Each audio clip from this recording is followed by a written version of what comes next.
Painted application ધોરણ 6 થી 12ના વિદ્યાર્થીઓ માટે અપડેટ થઈ ચૂકી છે. આ એપ્લિકેશનમાં શું છે? બધા જ વિષયના વિડીયોઝ છે. ગુજરાતની બેસ્ટ ફેકલ્ટી દ્વારા લાઈવ લેક્ચર્સ છે. આઈએમપી પ્રશ્ન છે, ટેસ્ટ સિરીઝ છે અને ગુજરાતના તમામ વિદ્યાર્થીઓ સાથે તમે તમારી કમ્પેરિઝન કરી શકો છો.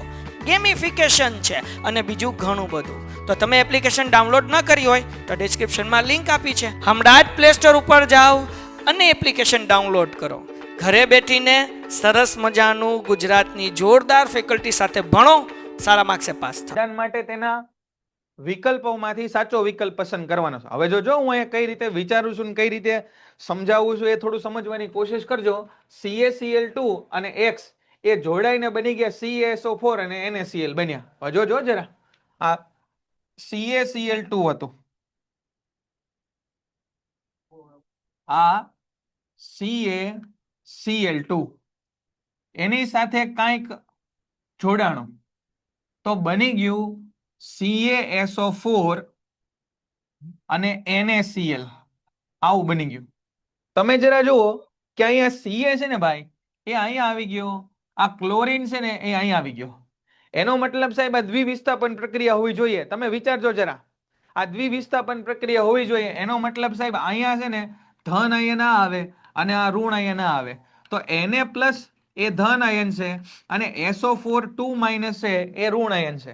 તો આ Na+ અને SO4 2- ભેગા થાય તો શું થાય બેટા? આ પ્લસ આને મળે, આ +1 આને મળે, આ 2 આને મળે, તો આ થઈ ગયું Na2SO4. તો આ X શું હોય? Na2SO4 હોય. તો ભાઈ આ રહ્યો આપણો જવાબ Na2SO4. આ રીતે આપણે સમજવાનું છે. તો અહીંથી 3 પ્રશ્નના જવાબ આપણને મળ્યા. એક તો પહેલો તો આ પ્રશ્નનો જવાબ મળી ગયો કે કેલ્શિયમ ક્લોરાઇડમાં સોડિયમ સલ્ફેટ ઉમેરો તો કેલ્શિયમ સલ્ફેટ અને સોડિયમ ક્લોરાઇડ મળે. બીજું આપણને દ્વિવિસ્થાપન પ્રક્રિયા ખબર પડી ગઈ કે જેની અંદર આયનોની આપલે થાય એને દ્વિવિસ્થાપન પ્રક્રિયા કહેવાય. અને સાથે સાથે આ દ્વિવિસ્થાપન પ્રક્રિયાનું એક ઉદાહરણ ખબર પડી ગઈ. બસ આમ આપણને સમજતા આવડવું જોઈએ કે જ્યારે એક પ્રશ્નનો જવાબ આપણે સમજીએ છીએ તે માત્ર એક પ્રશ્ન નથી, એની અંદર બીજા 2 થી 3 પ્રશ્નો સામેલ હોય એ આપણને સમજાવવું જોઈએ. રેડી? ચાલો. ફુલેરીન એ કોનું અપરરૂપ છે? ફોસ્ફરસ, સલ્ફર, કાર્બન, ટીન આ કોઈની વાર્તા આપણે સાહેબ ભણ્યા જ નથી. આપણે તો કોના ગુણગાન ગાયા? કાર્બનના. તો ફુલેરીન છે એ કાર્બનનું અપરરૂપ છે, બરાબર ને? બકમિન્સ્ટર ફુલર એની યાદમાં આ ફુલેરીન નામ આપવામાં આવ્યું. બકમિન્સ્ટર ફુલરે છે જીઓડેસિક ડોમ બનાવ્યો, બરાબર ને? અને એમાં કાર્બનના કેટલા અણુ હોય? મનમાં જરા વિચારી લ્યો તમે કે ફુલેરીન ની અંદર કાર્બનના કેટલા અણુ હતા? કેટલા હતા ભાઈ? કેટલા અણુ હતા ફુલેરીનમાં કાર્બનના? વાહ ભાઈ વંશભાઈ, C60, બરાબર ને? 60 હતા. શાબાશ. ચાલો. મનુષ્યમાં મૂત્રપિંડ એ કોની હારે સંકળાયેલું છે? પોષણ ના, શ્વસન ના, ઉત્સર્જન હા, બરાબર. ઉત્સર્જન હારે મૂત્રપિંડ સંકળાયેલું છે, બરાબર? મૂત્રપિંડ. અવરોધકતાનો એકમ શું થાય? અવરોધકતાનો એકમ અહીંયા બરાબર રીતે લખ્યું નથી, એને હું વ્યવસ્થિત લખી કાઢું. બરાબર? આ લખેલું નથી બરાબર. અવરોધકતાનો એકમ ઓહમ મીટર છે, બરાબર? મીટરમાં એમ છે એ નાનો થવો જોઈએ. મીટરમાં એમ નાનો થવો જોઈએ ફરજિયાત. કોને?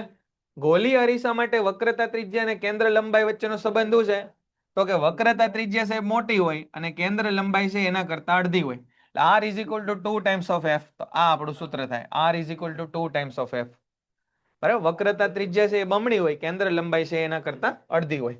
ખનક પોતાનાથી 2 મીટર દૂર રહેલા પદાર્થને સ્પષ્ટ જોઈ શકતો નથી, તો આ ખામીના નિવારણ માટે કયા લેન્સની જરૂર પડે? હવે સૌથી પહેલા તો તમે સમજી જાઓ કે 2 મીટર એટલે એને દૂરની વસ્તુ નથી દેખાતી. દૂરની વસ્તુ દેખાતી નથી. એનો મતલબ એટલે એને માયોપિયાની ખામી છે. કેવા પિયા? માયોપિયાની ખામી છે.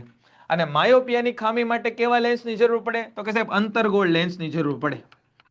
અંતર્ગોળ લેન્સની જરૂર પડે, બરાબર? આમ તો આ દાખલો બહુ મોટો થાય, પણ ટૂંકમાં જો આ દાખલો ગણવો હોય ને તો આવી રીતે ગણાય કે P = 1/f. અને f એટલે જ્યાંથી દેખાતું બંધ થઈ જાય ને એ ડિસ્ટન્સ લખી નાખવાનું, એટલે 2 મીટર. બરાબર? તો અહીંયા લખી કાઢું 1/2, પણ 2 ની બદલે હું લખીશ -2, કેમ કે અંતર્ગોળ લેન્સ માટે છે કેન્દ્ર લંબાઈ આપણે કેવી લઈએ છીએ? ઋણ લઈએ છીએ, બરાબર ને? તો એટલા માટે જો જેવું ઋણ વિચાર્યું ને એટલે સાહેબ આ 2 જવાબ તો તમારા કેન્સલ જ થઈ ગયા. આ 2 જવાબ તો ગયા. તો આ 1/2 એટલે કેટલા થયા? -0.5 ડાયોપ્ટર. -0.5 ડાયોપ્ટર આ રહ્યું. આ આપણો જવાબ. સમજાણું બેટા? ખ્યાલ આવશે બધાને? -0.5 ડાયોપ્ટર.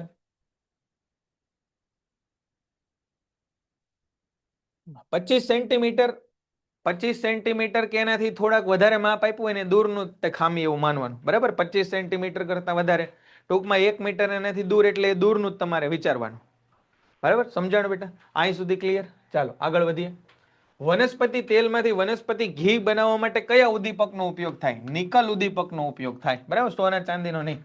ચુંબકીય ક્ષેત્રમાં રાખેલ વિદ્યુત પ્રવાહધારિત તાર પર લાગતું બળ એ ચુંબકીય ક્ષેત્રને કઈ દિશામાં હોય? તો કે લંબ હોય. બરાબર? આપણે ફ્લેમિંગનો ડાબા હાથનો નિયમ જોયો હતો કે જેમાં વિદ્યુત પ્રવાહ, ચુંબકીય ક્ષેત્રને લાગતું બળ એ પરસ્પર બધા કેવા હોય? લંબ હોય. તો લંબ હોય, યાદ રાખજો. મનુષ્યમાં વહનની ક્રિયામાં મદદરૂપ થતું રુધિર એ અન્ય કયું છે? રુધિર સિવાયનું અન્ય કયું પ્રવાહી છે? તો કે રુધિર સિવાય લસિકા છે. આ રુધિર તો છે જ તે. બરાબર? રુધિર સિવાયનું તો રુધિર તો ન જ આવે. રક્તકણ એટલે રુધિરનો ભાગ થયો, એ પણ ન આવે. તો લસિકા છે એ આવશે. લસિકા કઈ વસ્તુનું વહન કરે? કયો તો, યાદ કરીને કયો. લસિકા આપણા શરીરમાં કઈ વસ્તુનું વહન કરે? કયો. ના, પ્રોટીનનું ન કરે. પ્રોટીનથી તો લસિકા બનેલી હોય, પ્રોટીનનું ન કરે. પ્રોટીન રહેલું હોય અલ્પ પ્રમાણમાં, એની અંદર પ્રોટીન રહેલું હોય.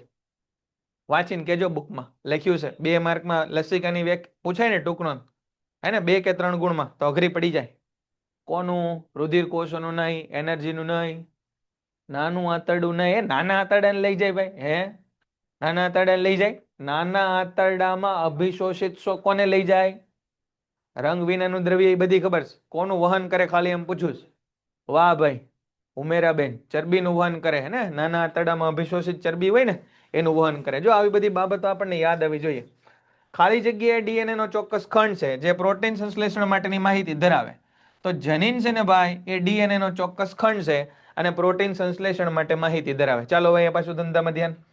બહિર્ગોળ અરીસાનું મુખ્ય કેન્દ્ર અરીસાની કઈ બાજુ હોય? બહિર્ગોળ અરીસો, આ બહિર્ગોળ અરીસો, એનું મુખ્ય કેન્દ્ર ક્યાં હોય? તો કે અરીસાની પાછળ હોય. બરાબર? અરીસાની પાછળ. પછી 1 ગ્રામ સોનાને ખાલી જગ્યા કિલોમીટર લંબાઈના તારમાં ફેરવી શકાય. તો આ ડેટા છે, થોડો યાદ રાખવાનો કે 1 ગ્રામ સોનાને તમે 2 કિલોમીટર લાંબા તારમાં ફેરવી શકો. વાહ ભાઈ વાહ, સરસ. ચાલો. કોપર મંદ HCl સાથે પ્રક્રિયા કરે? ના, કોપરની પ્રતિક્રિયાત્મકતા હાઇડ્રોજન કરતા ઓછી છે, એટલા માટે મંદ હાઇડ્રોક્લોરિક એસિડ સાથે પ્રક્રિયા કરશે નહીં. ભિન્નતા જાતિના અસ્તિત્વને ટકાવી રાખવા માટે અગત્યની છે. હા, પાછો આ સવાલ એ બને 2 ગુણ કે 3 ગુણમાં કે ભિન્નતા એ જાતિનું અસ્તિત્વ ટકાવી રાખવા માટે અગત્યની છે. આ સવાલ પણ બને. મનુષ્યની આંખમાં વસ્તુનું પ્રતિબિંબ નેત્રપટલ ઉપર રચાય? હા, પ્રતિબિંબ ક્યાં રચાય? નેત્રપટલ ઉપર રચાય. એ દ્રાવણની pH 6 છે અને બી દ્રાવણની pH 8 છે. તો દ્રાવણ બી એ દ્રાવણ એ કરતા વધુ એસિડિક છે. આ 6 એટલે આ કેવું થયું? એસિડિક. અને 8 એટલે આ કેવું થયું? આલ્કલાઇન એટલે બેઝિક. તો દ્રાવણ બી દ્રાવણ એ કરતા એસિડિક છે, બી તો છે બેઝિક છે. તો આ આપણો જવાબ આવશે ખોટું. આવા બધા સવાલોને ધ્યાનથી વાંચવાના. આ બધા સવાલને થોડા ધ્યાનથી વાંચવાના. બરાબર? પરિઘવર્તી ચેતાતંત્રમાં કયા ઘટકોનો સમાવેશ થાય? તો પરિઘવર્તી ચેતાતંત્રમાં કોનો? તો કે છે મગજમાંથી નીકળતી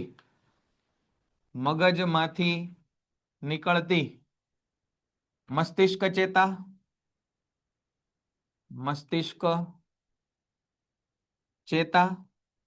અને કરોડરજ્જુમાંથી નીકળતી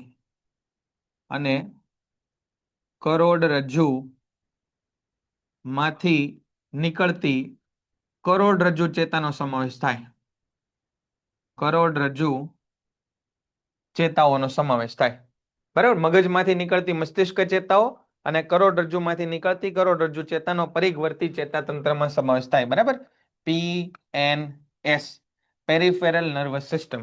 સજીવની વાનસ્પતિક કે દેહી કોષની તુલનામાં રંગસૂત્રોની સંખ્યા અડધી થઈ જાય એને શું કહેવાય? રંગસૂત્રોની સંખ્યા અડધી થાય એને શું કહેવાય? તો કે સાહેબ એને અર્ધીકરણ અથવા અર્ધસૂત્રી ભાજન કહેવાય. અર્ધસૂત્રી ભાજન કહેવાય. બરાબર? અર્ધીકરણ અથવા અર્ધસૂત્રી ભાજન. અર્ધીકરણ અથવા અર્ધસૂત્રી ભાજન. 23 જોડ રંગસૂત્રો જે દૈહિક કોષોની અંદર હોય એ જનન કોષોમાં કેટલા થઈ જાય? પ્રજનન કોષોમાં માત્ર 23. 23 જોડમાંથી ખાલી 23 થઈ જાય. યાદ રાખજો.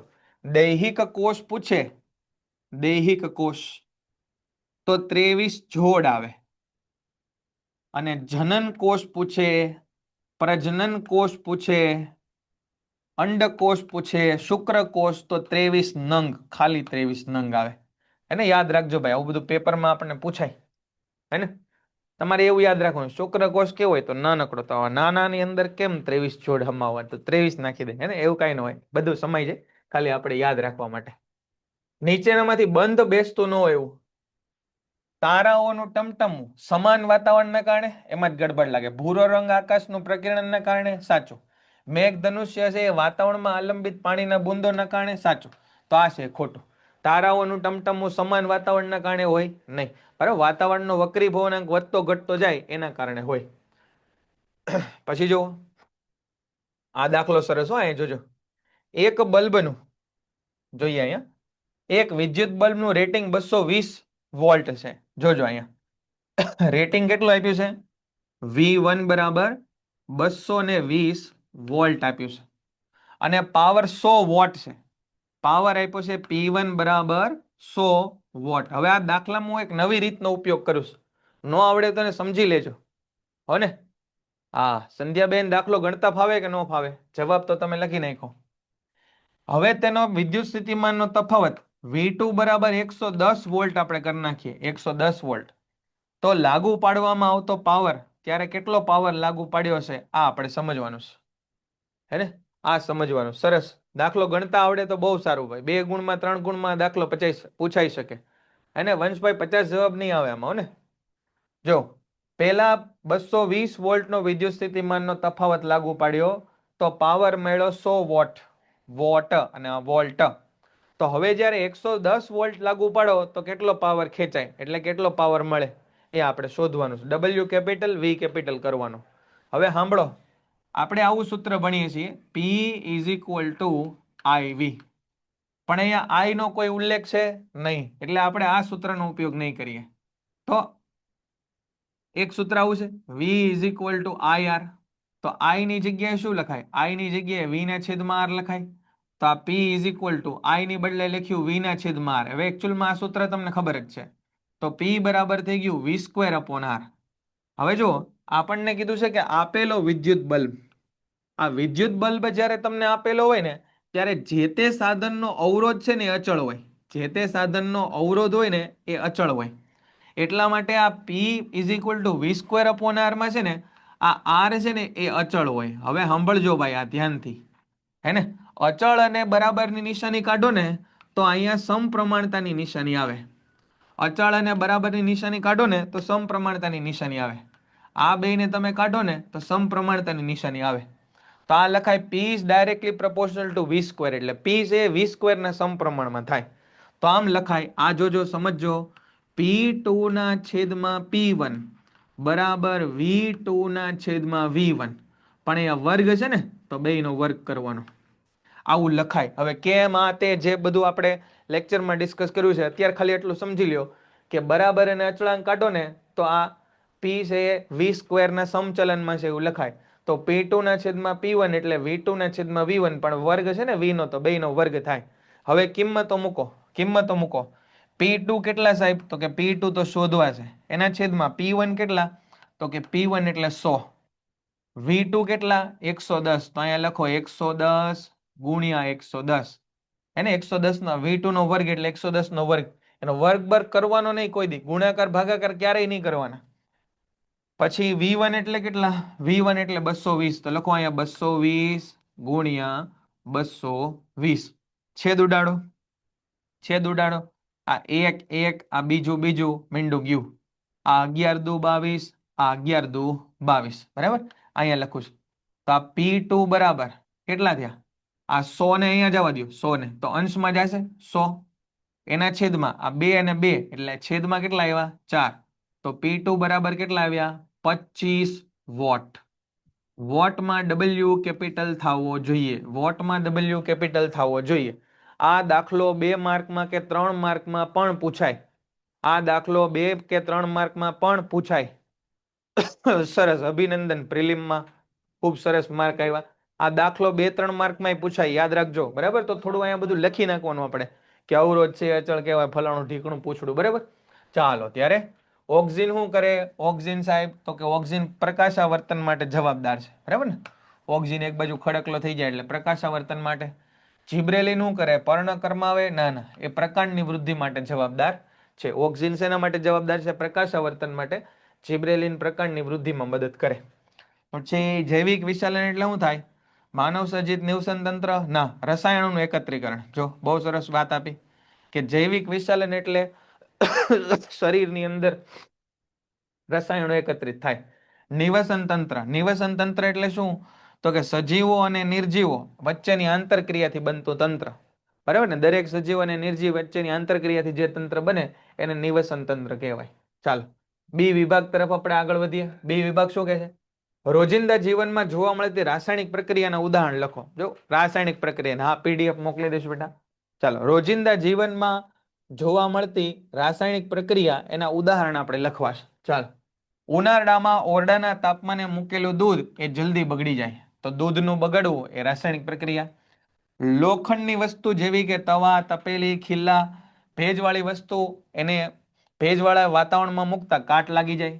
દ્રાક્ષનું આથવણ થવું, ખોરાકનું રાંધવું, બરાબર, દૂધમાંથી દહીં બનવું, આથવણની પ્રક્રિયા, આ બધી રોજિંદા જીવનમાં મળતી રાસાયણિક પ્રક્રિયા છે. ખોરાકનું પાચન થવું એ પણ રાસાયણિક પ્રક્રિયા છે. ઉભયગુણી ઓક્સાઇડ એટલે શું અને એના બે ઉદાહરણ આપો. ઉભયગુણી ઓક્સાઇડ એટલે શું, એના બે ઉદાહરણ આપો. આ પ્રશ્ન આપણે ગઈકાલે જોયો હતો. આ પ્રશ્ન છે આપણે ગઈકાલે જોયો હતો કે ધાતુના જે ઓક્સાઇડ એસિડ અને બેઝ બંને સાથે પ્રક્રિયા કરીને ક્ષાર અને પાણી આપે. ધાતુના ઓક્સાઇડ, કોના? ધાતુના. આમ તો ધાતુના ઓક્સાઇડ કેવા હોય? બેઝિક હોય.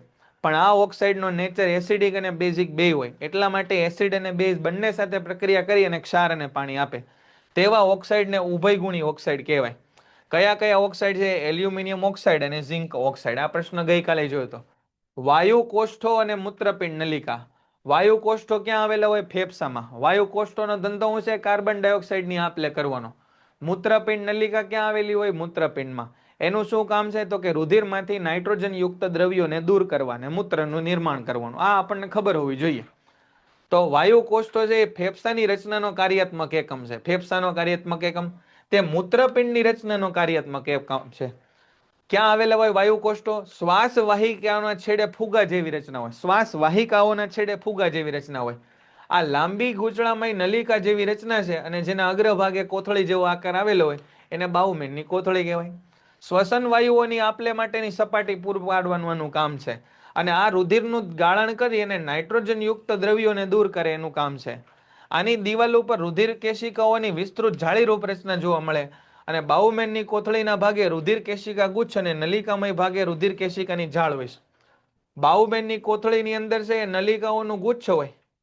બાઉમેનની કોથળીની અંદર આવું નલિકાનું ગુચ્છ હોય અને અહીંયા છે આવો નલિકામય ભાગ હોય. બરાબર ને, પછી સંગ્રહણ નલિકા આવે. તો આટલા મુદ્દા લખ્યા છે. તમે થોડો વિવેક બુદ્ધિનો ઉપયોગ કરીને મોટો સવાલ તમને આવડતો હોય તો નાનો સવાલ બનાવી શકો. અહીંયા જોઈએ ધમની અને શિરા. ધમની અને શિરાનો તફાવત જુઓ. ધમની અને શિરાનો તફાવત શું છે? તો કે ધમની એટલે એવી રુધિર વાહિનીઓ જે હૃદયથી અંગો તરફ રુધિરને લઈ જાય, જ્યારે શિરા એટલે એવી રુધિર વાહિનીઓ જે અંગોમાંથી હૃદય તરફ રુધિર લાવે. આ મેન વ્યાખ્યા છે. આ મેન વ્યાખ્યા છે કે હૃદયથી અંગો તરફ રુધિર લઈ જાય એને ધમની કહેવાય અને અંગોથી હૃદય તરફ રુધિર લાવે એને શિરા કહેવાય. ટૂંકમાં હૃદયની બહાર નીકળે રુધિર એ ધમની અને હૃદય તરફ રુધિર આવે એ બધી લાઈનો છે એ શિરા છે. ધમનીની અંદર દબાણ છે ઊંચું હોય, શિરાની અંદર વહેતા રુધિરનું દબાણ છે નીચું હોય. ઊંચા દબાણને સહન કરવા માટે જાડી અને સ્થિતિસ્થાપક દિવાલની જરૂર પડે. નીચા દબાણને સહન કરવા માટે પ્રમાણમાં પાતળી અને ઓછી સ્થિતિસ્થાપક દિવાલની જરૂર પડે. જો આ મુદ્દાઓ એકબીજા સાથે કનેક્ટેડ છે. આ મુદ્દાઓ એકબીજા સાથે કનેક્ટેડ છે એટલે થોડું ધ્યાન રાખવાનું. એટલે યાદ રાખવામાં પ્રમાણમાં સહેલા રહેશે. બહુ તમારે લોડ લેવાની જરૂર નથી આમાં. બરાબર. અંગો કે પેશીઓમાં ધમનીઓ રુધિર કેશિકામાં વિભાજિત થાય. ધમનીઓ છે ને એ રુધિર કેશિકામાં વિભાજિત થાય એટલે ધમની આમ હોય ને એમાંથી રુધિર કેશિકાઓ બને અને અંગોમાં ધમનીઓ ભેગી થાય ને સોરી અંગોની અંદર પેશીઓ કે રુધિર કેશિકાઓ જોડાઈને અને શીરા બને. અરે ધમની છે આગળ જઈને છૂટી પડશે અને રુધિર કેશિકાઓ ભેગી થાય એટલે શીરા બનશે. સમજાય છે ને? આ છે એ છૂટી પડે અને આ બધી છૂટી હોય એ ભેગી થાય એમાંથી આ શીરા બને. ધમનન કોષના સંમિલનની પ્રક્રિયા. નર જનન કોષ અને માદા જનન કોષના સંમિલનની પ્રક્રિયા ક્યાં થાય? ક્યાં થાય આ પ્રક્રિયા? નર અને માદાના કોષ છે ક્યાં મળે? કઈ જગ્યાએ મળે નર અને માદાના કોષ? બોલો. ફલન પ્રક્રિયા ક્યાં થાય? ફલન પ્રક્રિયા ક્યાં ક્યાં થાય? ફલન પ્રક્રિયા અંડકોષમાં ન થાય એ ભાઈ. બરાબર છે સંધ્યાબેન, અંડવાહિનીમાં થાય. બરાબર, અંડવાહિનીમાં થાય, ગર્ભાશયમાં ન થાય. જનકીબેન, ગર્ભાશયમાં તો ગર્ભનો વિકાસ થાય અને અંડવાહિની એટલે કે ફેલોપિયન ટ્યુબની અંદર થાય. યાદ રાખજો, પૂછાય છે આવું. આપણે ઈશ્વરનો આભાર માનવો જોઈએ કે આપણને દરેક દિવસે 4 મિનિટ લાંબો આપ્યો છે. જો 4 મિનિટ લાંબો આપ્યો તો એમાં શું થઈ ગયું સાહેબ? તમને કેટલો બધો લાંબો ફેર નહીં પડે. 4 મિનિટ લાંબો આપો કે 4 કલાક લાંબો આપો દિવસ, બરાબર ને? અમે તો નિશ્ચિત સમયે જ અભ્યાસ કરશું, બરાબર ને? એવું આપણે કરવાનું નથી, બરાબર? હવે કઈ આપણે એવું તો છે નહીં. લાઈટ કરીને બેસી જઈએ. પેલા બધી દુઃખ ભરી દાસ્તા હતી કે ભાઈ ઘરે લાઈટો નથી ને બાર મીણબત્તીમાં ભણતા ને અગરબત્તીના દિવજવાળે ભણતા ને એવું. હવે તો આપણે કઈ છે નહીં, બરાબર? હવે લાઈટો આવી ગઈ તો ભણવા વાળા વહી ગયા.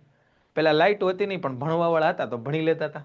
ચાલો જુઓ, ઈશ્વરનો આભાર માની લીધો આપણે કે ભાઈ 4 મિનિટ આપણને દિવસ લાંબો મળ્યો. કઈ રીતે જુઓ તો આપણને ખબર છે કે પૃથ્વીના વાતાવરણમાં જેમ જેમ આપણે ઊંચાઈ તરફ જઈએ એમ વાતાવરણ છે એ પ્રકાશીય પાતળું બનતું જાય, બરાબર ને?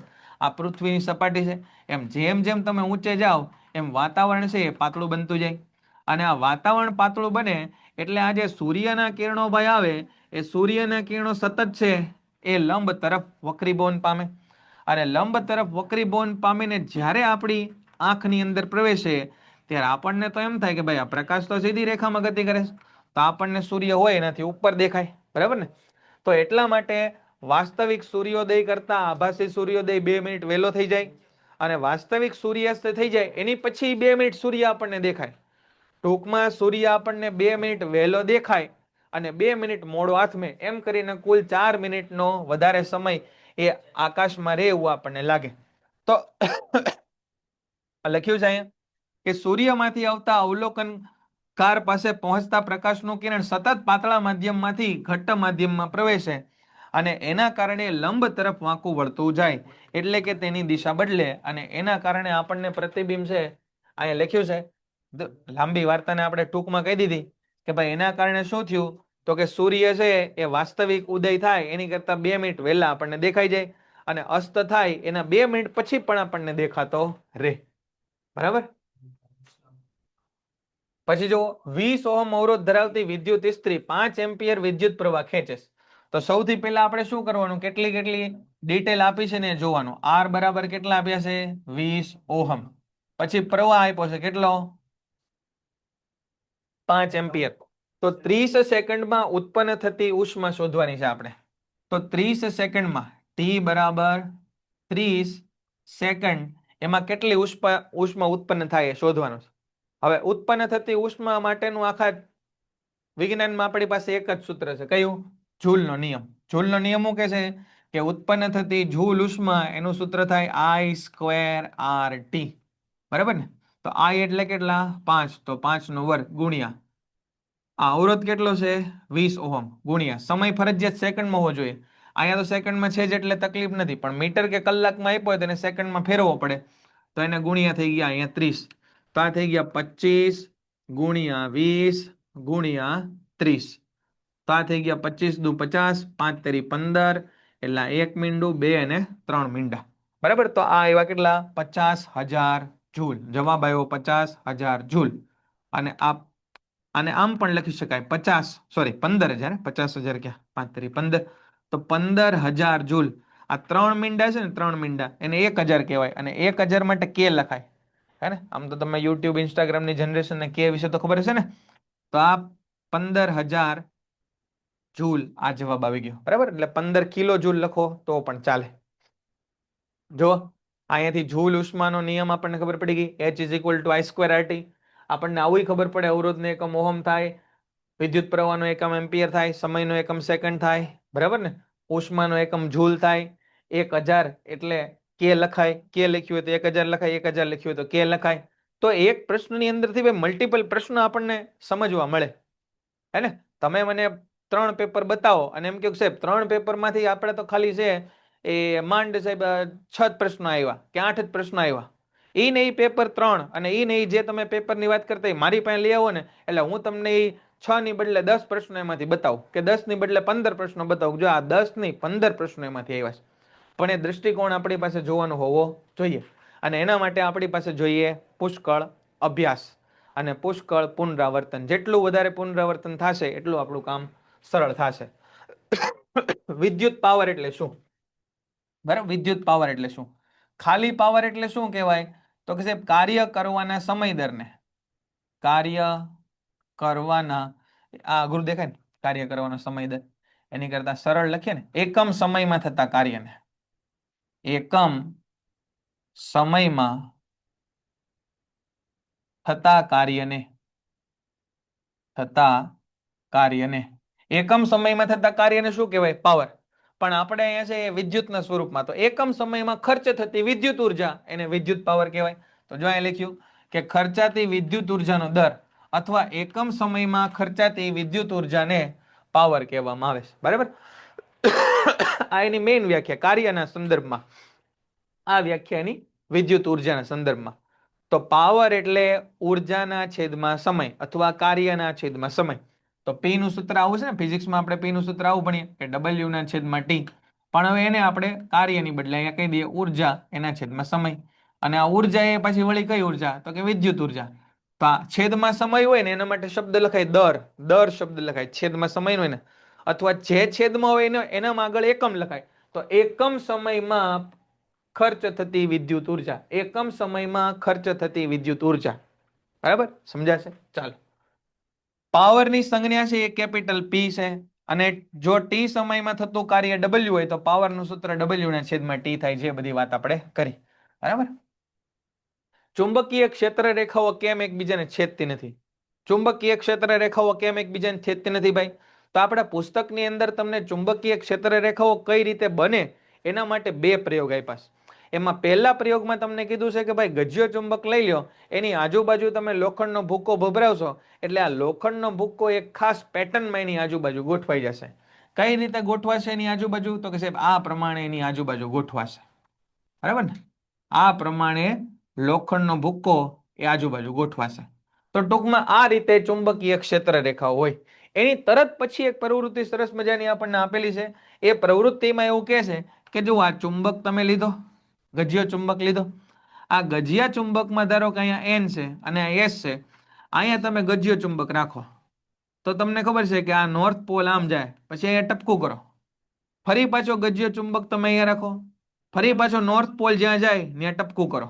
બરાબર, એમ આવા ઘણા બધા ટપકા ટપકા ટપકા ટપકા ટપકા ટપકા ટપકા ટપકા ટપકા ટપકા ટપકા ટપકા ટપકા મળી ગયા. એ બધાને તમે જોઈન કરી દો. અને હવે જો 2 ક્ષેત્ર રેખાઓ એકબીજાને છેદે એનો મતલબ એવો થયો કે સાહેબ અહીંયા હોકાય અંતર રાખ્યું તો સોય અહીંયા રહી ને અહીંયા રહી. તો એક સમયે ક્યારે હોકાય અંતરની સોય 2 દિશામાં દિશા નિર્દેશ કરી શકે? ક્યારેય ન કરે. એટલા માટે એવું કહે છે કે ભાઈ ચુંબકીય ક્ષેત્ર રેખાઓ ક્યારેય એકબીજાને છેદે નહીં. કારણ કે ચુંબકીય ક્ષેત્ર રેખાઓ એકબીજાને છેદે એનો મતલબ થાય કે હોકાય યંત્ર એક સમયે 2 દિશા દર્શાવે. તો એક સમયે 2 દિશા ક્યારેય દર્શાવી શકે નહીં. કાંઈની સોય આમ રહે, કાંઈની સોય આમ રહે, બેમાંથી એક જગ્યાએ રહે. બોલો, અહીં સુધીનું એટલું કામ ક્લિયર છે બેટા? બધાને સમજાય છે? જો આ બધા પ્રયોગો તમારા પુસ્તકમાં આપેલા છે, એને આટલા બધા આપણે ડેપ્થમાં તો ન લઈ જઈ શકીએ, પણ ઉપરથી તો હું તમને કહું જ છું, બરાબર, કે આ પ્રકારના પ્રશ્નો છે એ આવે. તો એ 2 પ્રશ્નોનું આપણે રિવિઝન કર્યું કે ભાઈ આ પ્રવૃત્તિ છે એ પ્રવૃત્તિમાં શું કહેવા માંગે છે, કઈ રીતના ચુંબકીય ક્ષેત્ર રેખાઓ દોરી એણે. બરાબર ને? ચાલો ત્યારે આગળ વધીએ. આ બધું વાંચજો, લખાણ પટ્ટી પછી તમે વાંચજો. મેં તમને મેઇન જે સમજાવવાનું હોય તો એ સમજાવી દીધું. ખાલી એકલા ગોખવાથી કઈ થશે નહીં એટલા માટે. જૈવિક વિશાલન એટલે શું? બહુ અગત્યનો પ્રશ્ન. જૈવિક વિશાલન એટલે શું થાય? હા, PDF મોકલી દઈશું બેટા, હો ને યશવીબેન? PDF મોકલી દઈશું, નો પ્રોબ્લેમ. ચાલો, જલીય આહાર શૃંખલામાં જૈવ અવિઘટનીય દ્રવ્યો, જો હું અહીંયા જેટલા શબ્દો ટીક કરું ને બહુ અગત્યના, આહાર શૃંખલાની અંદર જૈવ વિઘટનીય દ્રવ્યોના પ્રવેશવાથી જૈવિક વિશાલન થાય. બરાબર, આપણે દવા કીટનાશકોનો છંટકાવ કર્યો, આ કીટનાશકો છે એ વનસ્પતિમાં આવી ગયા, વનસ્પતિની ઉપર નહીં, વનસ્પતિની અંદર આવી ગયા, કે જેને તમે ધોઈને તે કાઢી શકો નહીં. એ કોણ ખાશે? હવે આપણે ખાશું. તો ઝેરી પદાર્થો ક્યાં આવી ગયા? આપણી અંદર આવી ગયા. એ કોઈ કીટકો ખાય, એ કોઈ વનસ્પતિ સોરી એ કોઈ પક્ષીઓ ખાય તો એની અંદર આ બધા દ્રવ્યો આવી જાય. તો જૈવ અવિઘટનીય દ્રવ્યો એનો પ્રવેશ જ્યારે આહાર શૃંખલામાં થાય અને એ ક્રમશઃ એનો જથ્થો વધતો જાય એને જૈવિક વિશાલન કહેવાય. વિશાલન એટલે આ વિષારી દ્રવ્યોની માત્રા વધતી ગઈ, ઝેરી દ્રવ્યોની માત્રા, અવિઘટનીય દ્રવ્યોની માત્રા વધતી ગઈ. આ ઘટનાના કારણે સજીવોમાં ઝેરી ઘટકો એકત્રિત થાય અને આવા દ્રવ્યોનું ચયાપચય થતું નથી. ચયાપચય થતું નથી એટલે વિઘટન નથી થતું, એનું પાચન નથી થતું, અને તેથી તેનો નિકાલ થતો નથી, પરંતુ તેનું વહન ઉપલા પોષક સ્તરમાં થાય. તેનું વહન ઉપલા પોષક સ્તરમાં થાય. બરાબર ને? આ ઘટના મર્ક્યુરી ડીડીટી માટે નોંધાયેલી છે. જો આ મર્ક્યુરી ડીડીટી આ બધાનો જ્યારે પ્રયોગ થાય ત્યારે આ બધા ઘટકો છે એનું વિઘટન નથી થતું અને આગળ ને આગળ વધતા રહે. ડીડીટી એકવાર તે સજીવના દેહમાં પ્રવેશે પછી તેનું વિઘટન શક્ય હોતું નથી. પાણીમાં મચ્છરના નાશ માટે ડીડીટીનો છંટકાવ કરવામાં આવે છે. હે ને? ઘણી વખત તમે જોયું હશે કે કેટલાક ખાસ લોકો જ્યારે ઉપસ્થિત થવાના હોય ત્યારે રોડની આખી સાફ સફાઈ થઈ જાય અને આ રોડની સાઈડમાં તમે પાવડર છાંટતા જોયા છે ને, તો એ પાવડર કયો છે? આ ડીડીટીનો પાવડર છે. પાણીમાંથી વનસ્પતિમાં, જો પાણીમાંથી આ ક્યાં આવે? વનસ્પતિમાં, વનસ્પતિમાંથી તૃણાહારીમાં, અને તૃણાહારી એમાં એકવાર આવી ગયા એટલે વિવિધ ક્રમના માંસાહારી પ્રાણીઓમાં પણ ખોરાકમાં એ આવી જાય અને શરીરના મેદમાં, મેદ એટલે ચરબી માં એનો સંગ્રહ થાય અને તેનું ઊંચું સંકેન્દ્રણ ઉચ્ચ સ્તરના માંસાહારી પ્રાણીઓમાં થાય અને એની ઘાતક અસરો આપણને જોવા મળે. બરાબર? હવે આ બધા માપનો છે, આટલા પીપીએમ છે ને એ બધું આપણે કઈ પીપીબી ને પીપીએમ કઈ યાદ રાખવાની જરૂર નથી. જૈવિક વિશાલનથી માછલી ખાનારા પક્ષીઓમાં 25 પીપીએમ મિલિયન સુધી આ પ્રમાણ છે પહોંચી જાય. એ કેટલું પ્રમાણ ને એ બધું આપણે યાદ રાખવાની જરૂર નથી. જૈવિક વિશાલન એટલે શું થાય, મૂળ મુદ્દો આપણને ખબર હોવી જોઈએ. આપણા પોષક સ્તરમાં બધા ઘટકોને દૂર કરી નાખીએ તો શું થાય? આહાર જાળ એટલે શું? ઉદાહરણ આપી ટૂંકમાં સમજાવો. બરાબર, આપણે કીધું કે જો એક આહાર જાળ આવી છે કે આ છે ઘાસ, ઘાસને ખાય છે તીડ, તીડને ખાય છે દેડકો, દેડકાને ખાય છે સાપ અને સાપને ખાય છે સમડી. બરાબર, આ પ્રકારની એક આહાર શૃંખલા જોઈ. હવે કહે છે કે આમાંથી વચ્ચે કોઈ એકાદાને દૂર કરી દો, કોઈ એકને કાઢી નાખો, આ એકને હાવ તમે કાઢી નાખો તો શું થાય? તો કે ભાઈ તમે જેને કાઢો એ જેનો ખોરાક તરીકે ઉપયોગ કરતો હોય એની સંખ્યા ખૂબ વધી જાય. બરાબર, એની શાખા જેવી રચના જોવા મળે, એને નામ આપ્યું કવક તંતુ. તો આ રાઇઝોપસ ની રચના આપણને બતાવી છે. એમાં એ બી સી એની વાત કરી છે. એ છે બીજાણુ ધાની છે, બી છે બીજાણુ ધાની ની અંદર રહેલા બીજાણુ છે, અને સી છે કવક તંતુઓ આવેલા છે. આમાં કવક તંતુઓ. અર્થિંગ વાયરનું કાર્ય શું છે? અર્થિંગ વાયરનું કાર્ય શું છે? અર્થિંગ વાયરનું કાર્ય જણાવવાનું છે આપણે કે અર્થિંગ વાયર કોને કહેવાય. બરાબર, અર્થિંગ વાયર એટલે ઘણી વખત શું થાય કે સાધનની અંદર વધારાનો પ્રવાહ આવે. અરે માનો કે અહીંયા છે કોઈ લોખંડનું સાધન પડ્યું, જેમ કે માનો કે ઇસ્ત્રી છે કે વોશિંગ મશીન થઈ ગયું. હવે આવા સાધનોમાં, ટોસ્ટર થઈ ગયું, આવા સાધનોમાં માનો કે કાંઈ પ્રવાહ લીકેજ થાય. પ્રવાહ લીકેજ થાય એટલે અંદર કંઈક છેડો છૂટી ગયો, આપણને ખબર નથી. તો એ છેડો જો સાધનની બોડીને એટલે કે એના જે બોડી છે એને અડશે તો આખા બોડીમાં કરંટ આવશે, અને આપણે એ સાધનને અડશું તો આપણામાં કરંટ પ્રવેશી જાય, એને અર્થિંગ કહેવાય. બરાબર ને? તો આ લીકેજ, પ્રવાહ લીકેજ કહેવાય. અને આવા લીકેજ થયેલા પ્રવાહને આપણે જમીનની અંદર ઉતારી દઈએ સુવાહક તારની મદદથી, એને કહેવાય અર્થિંગ. બરાબર, તો આ અર્થિંગ વાયરનું કાર્ય છે.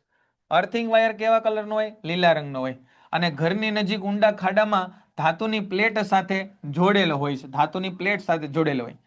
ઇસ્ત્રી, ટોસ્ટર વગેરેની ધાતુની સપાટીવાળા સાધનોની સપાટી સાથે અર્થિંગ વાયર જોડવામાં આવે, અને આથી જ્યારે કોઈ પણ પ્રકારનું વાહક પ્રવાહ છે લીકેજ થાય, કોઈ પણ પ્રકારનો પ્રવાહ લીકેજ થાય ત્યારે સપાટી ઉપર આવે અને પ્રવાહ સીધો અર્થિંગ દ્વારા જમીનમાં જતો રહે અને શોક લાગવાના ભયમાં ઘટાડો થાય. અર્થિંગ જોડો તો શોક નો જ લાગે? ના લાગે, તોય લાગે, પણ પ્રમાણમાં કેવો લાગે? ઓછો લાગે. પ્રમાણમાં કેવો લાગશે? ઓછો લાગશે. ત્રીજો જુઓ, વિભાગ સી જુઓ, ખોરાપણું એટલે શું? ખોરાપણું એટલે શું થાય તેની સમસ્યા ઘટાડવા માટેના ઉપાય જણાવવાના છે. ખોરાપણું એટલે સાહેબ તેલી અથવા ચરબીજન્ય ખોરાકને જ્યારે ખુલ્લી હવામાં રાખો ત્યારે તેનું ઓક્સિડેશન થાય. તેલી અથવા ચરબીયુક્ત ખોરાક એને ખુલ્લી હવામાં રાખો તો એનું ઓક્સિડેશન થાય અને એના લીધે ખોરાકનો સ્વાદ અને ગંધ બદલાય. આ ક્રિયાને આપણે ખોરાપણું કીધું. બરાબર? કોઈ તળેલી વસ્તુ, તેલી પદાર્થ, કોઈ ચરબીયુક્ત પદાર્થ એને ખુલ્લી હવામાં રાખવામાં આવે ત્યારે ઓક્સિજન સાથે પ્રક્રિયા કરે અને આ ઓક્સિજન સાથે પ્રક્રિયા કરે એટલે એનો સ્વાદ અને ગંધ છે એ બદલાય. એને આપણે ખોરું થઈ જવું અથવા ખોરાપણાનું નામ આપ્યું. સામાન્ય રીતે તેલી કે ચરબીયુક્ત ખોરાકમાં થતું ખોરાપણું અટકાવવા માટે તેને ઓક્સિડેશનનો પ્રતિકાર કરે તેવા દ્રવ્યથી આપણે ઉમેરવા જોઈએ. ઓક્સિડેશનનો પ્રતિકાર કરે અને ઓક્સિડેશનનો પ્રતિકાર કરે એને કહેવાય એન્ટીઓક્સિડન્ટ. એન્ટીઓક્સિડન્ટ કહેવાય. અથવા તેને હવાચુસ્ત પાત્રમાં ભરવા જોઈએ. બરાબર? ઓક્સિજન આવે છે એટલે મૂળ તો તકલીફ છે ને, તો ઓક્સિજનથી દૂર રાખે એવા કંઈક પદાર્થો ઉમેરો જેને એન્ટીઓક્સિડન્ટ કહેવાય. હવા જેના સંપર્કમાં ન આવે તો હવાચુસ્ત પાત્રમાં રાખો. બરાબર?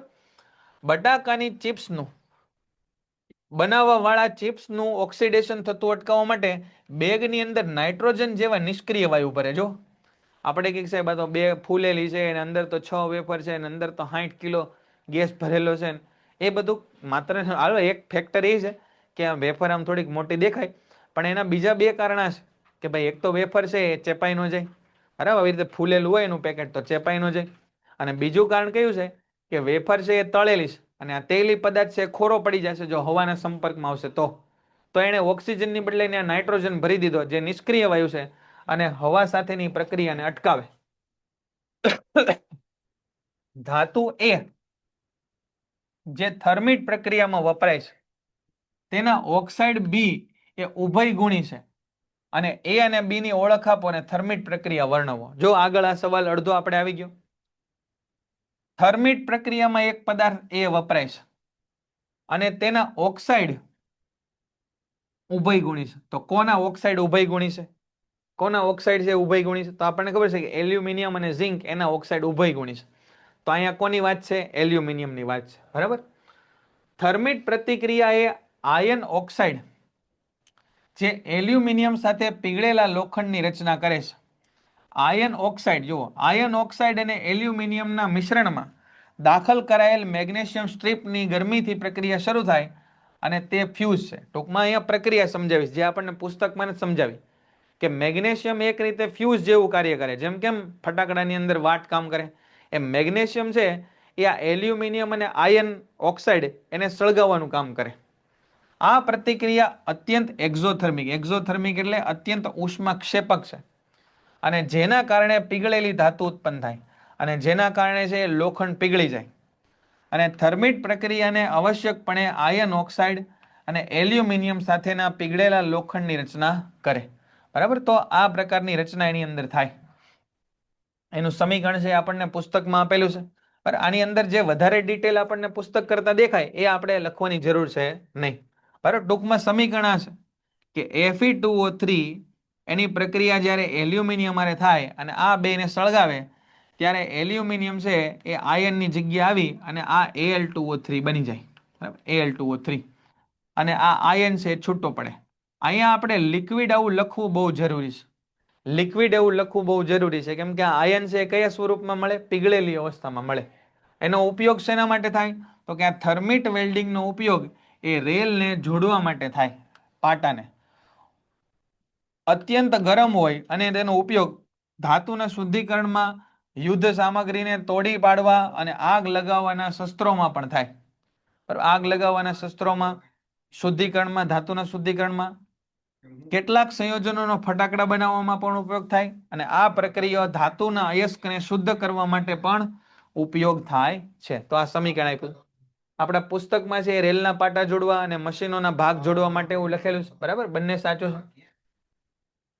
પછી કારણો આપવાના છે. હવે આપણને એમ થાય કે સાહેબ અમુક ચેપ્ટરમાંથી તો મોટા મોટા પ્રશ્નો જ પૂછાય છે, આપણે નાના નાના પ્રશ્નો થોડા કરાય. પણ તમે અહીંયા જુઓ કે કારણ આપવાનું છે અને એ પણ 3 માર્કનો પ્રશ્ન છે. તો આની અંદર એક મોટો પ્રશ્ન પૂછવાની બદલે એને 2 કે 3 છે નાના નાના પ્રશ્નો પૂછી લીધા, 2 નાના નાના પ્રશ્નો પૂછી લીધા.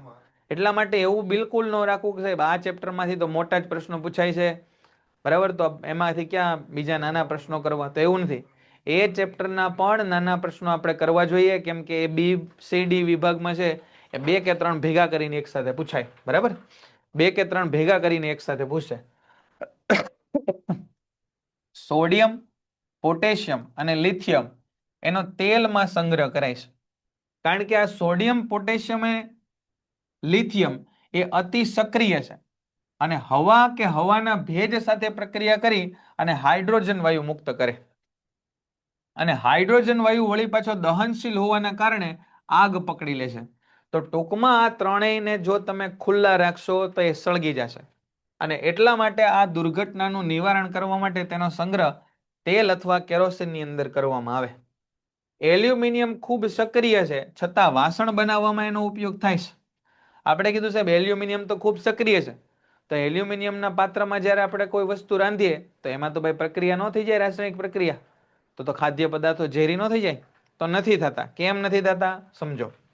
એલ્યુમિનિયમ ખૂબ પ્રતિક્રિયાત્મક છે અને એટલા માટે હવામાં રહેલા ઓક્સિજન સાથે પ્રક્રિયા કરે અને એલ્યુમિનિયમના ઓક્સાઇડનું પાતળું, નિષ્ક્રિય અને સ્થાયી પડ બનાવે. જો કેટલા 3 વિશેષણો વાપર્યા કે એલ્યુમિનિયમ સક્રિય છે, વાત સાચી છે, પણ એ ઓક્સિજન સાથે પ્રક્રિયા કરી અને એલ્યુમિનિયમ ઓક્સાઇડ બનાવશે.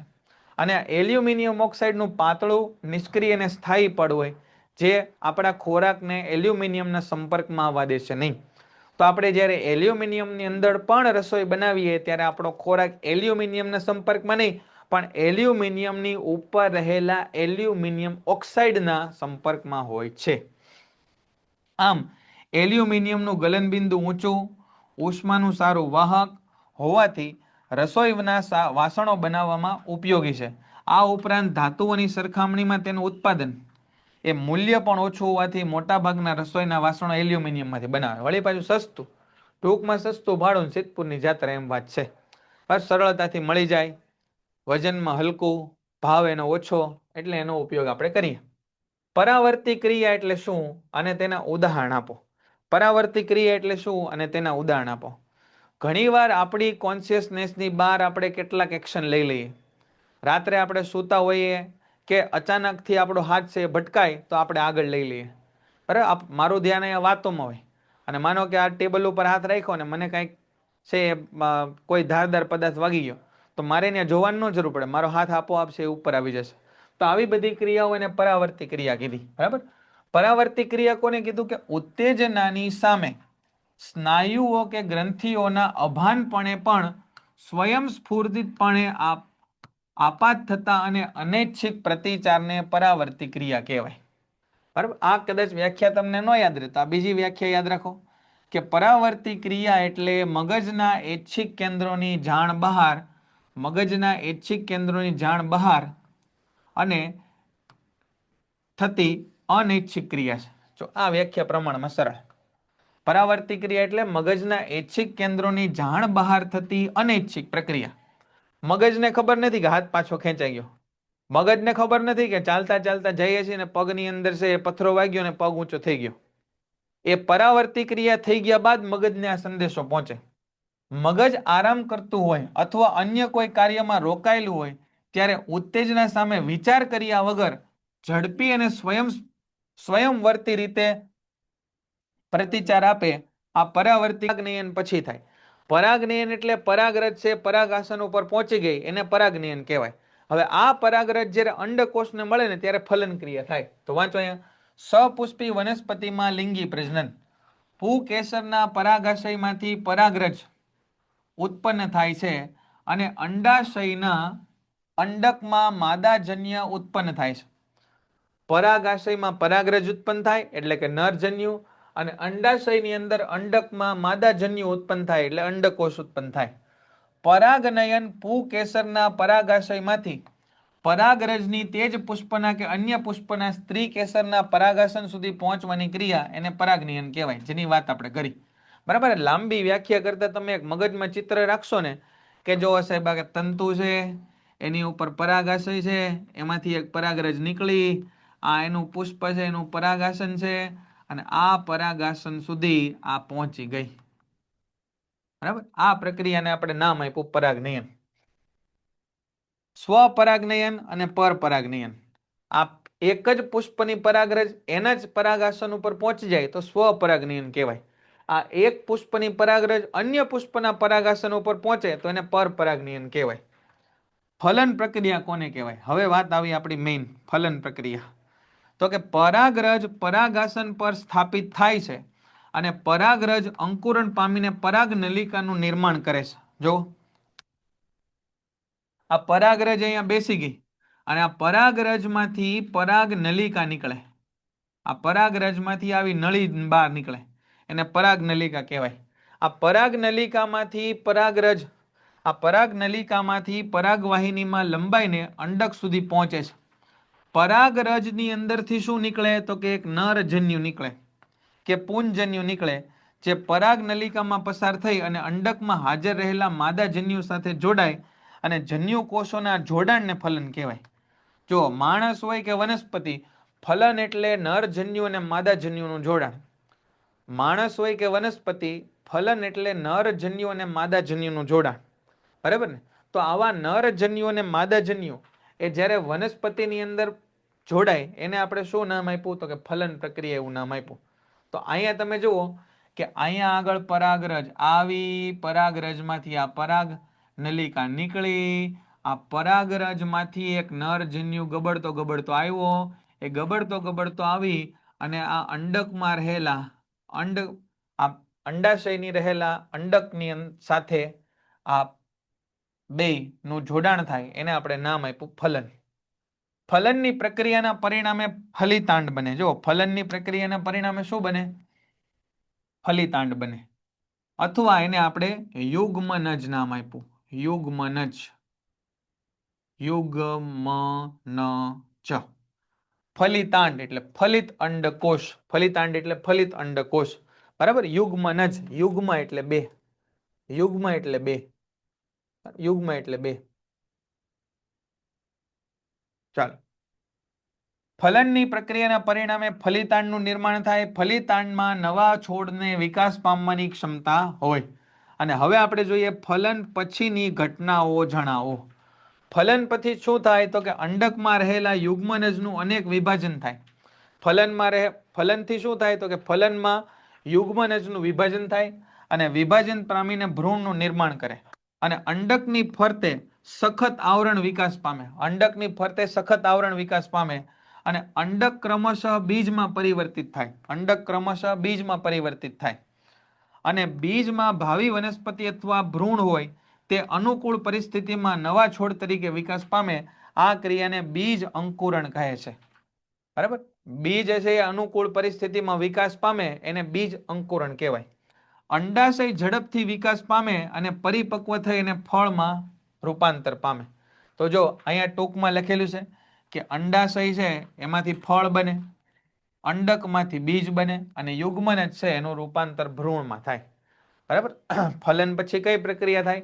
અંડાશયમાંથી ફળ બને, અંડકમાંથી બીજ બને અને યુગ્મનજનું રૂપાંતર એ ભ્રૂણની અંદર થાય. બરાબર? તો આ પ્રક્રિયા આખી ફલનની પહેલા, ફલન એટલે શું અને ફલન પછી કઈ પ્રક્રિયા થાય એની વાત આપણે કરી. નર જનન કોષોનું નિર્માણ ક્યાં થાય તથા તેના વહનનો માર્ગ આકૃતિ દોરી સમજાવો. ટૂંકમાં નર પ્રજનન તંત્ર એનો સવાલ આપણને પૂછેલો છે. આકૃતિ આપણે દોરવાની છે, કેમ કે લખેલું છે એટલે આકૃતિ દોરીને સમજાવવાનો છે. અહીંયા આકૃતિ નથી આપી પણ એ આકૃતિ આપણે જાણીએ છીએ. શુક્રકોષોનું ઉત્પાદન કરતું અંગ. બરાબર? આપણે કીધું નર જનન કોષ. નર જનન કોષ ક્યાં છે સૌથી પહેલા? તો કે નર જનન કોષ એટલે સાહેબ શુક્રકોષ. નર જનન કોષ એટલે શુક્રકોષ. તો શુક્રકોષનું ઉત્પાદન કરતું અંગ.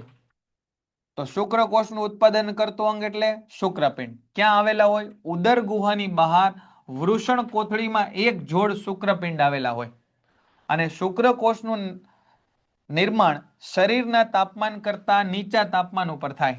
શરીરના તાપમાન કરતા 2 થી 3 ડિગ્રી નીચું તાપમાન હોય ને ત્યારે આ તાપમાન ઉપર શુક્રકોષ ઉત્પન્ન થાય.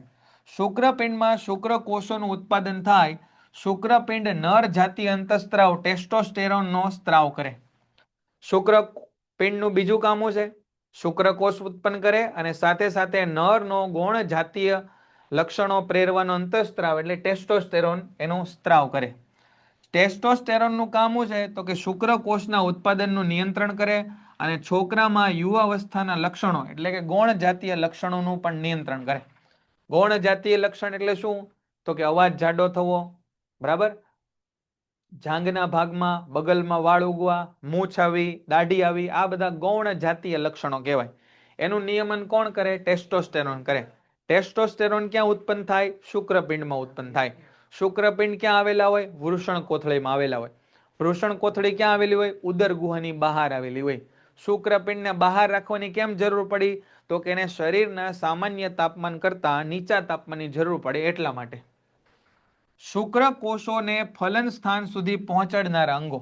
હવે શુક્રકોષ ઉત્પન્ન તો થઈ ગયા, પણ એને બહાર ફલન સ્થાન સુધી પહોંચાડવા પડશે. તેમાં સૌથી પહેલા આવે શુક્રવાહિની. શુક્રપિંડમાં ઉત્પન્ન થતા શુક્રકોષોનું શુક્રવાહિની દ્વારા સ્થળાંતર થાય. શુક્રવાહિની મૂત્રાશયમાંથી આવતી નલિકા સાથે જોડાય છે અને જેને મૂત્રજનન માર્ગ તે મૂત્ર અને શુક્રકોષના વહનનો સામાન્ય માર્ગ છે, બરાબર. શિશ્ન અને આ શિશ્નની વચ્ચે આવેલો હોય મૂત્રજનન માર્ગ. મૂત્રજનન માર્ગ એટલે મૂત્ર અને જનન કોષોનો સામાન્ય માર્ગ, જ્યાંથી મૂત્ર અને શુક્રકોષો બહાર નીકળે. એની સાથે સાથે સહાયક ગ્રંથિઓ આવેલી છે.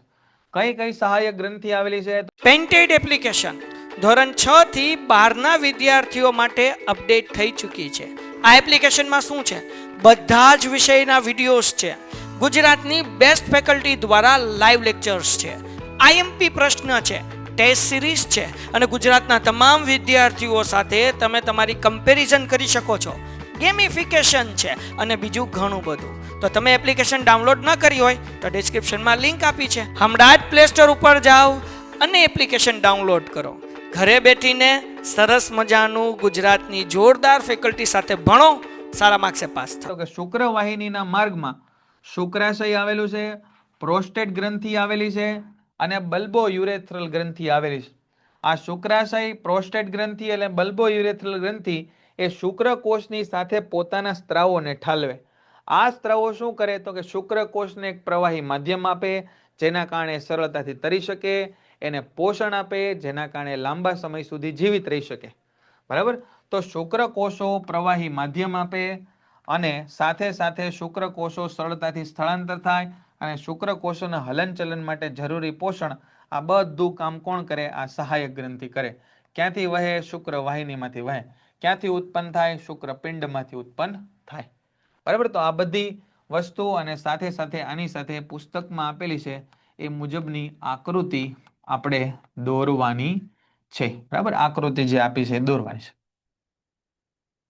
વક્રી ભવનાંક પદને વ્યાખ્યાયિત કરી n21 નો અર્થ સમજાવવાનો છે.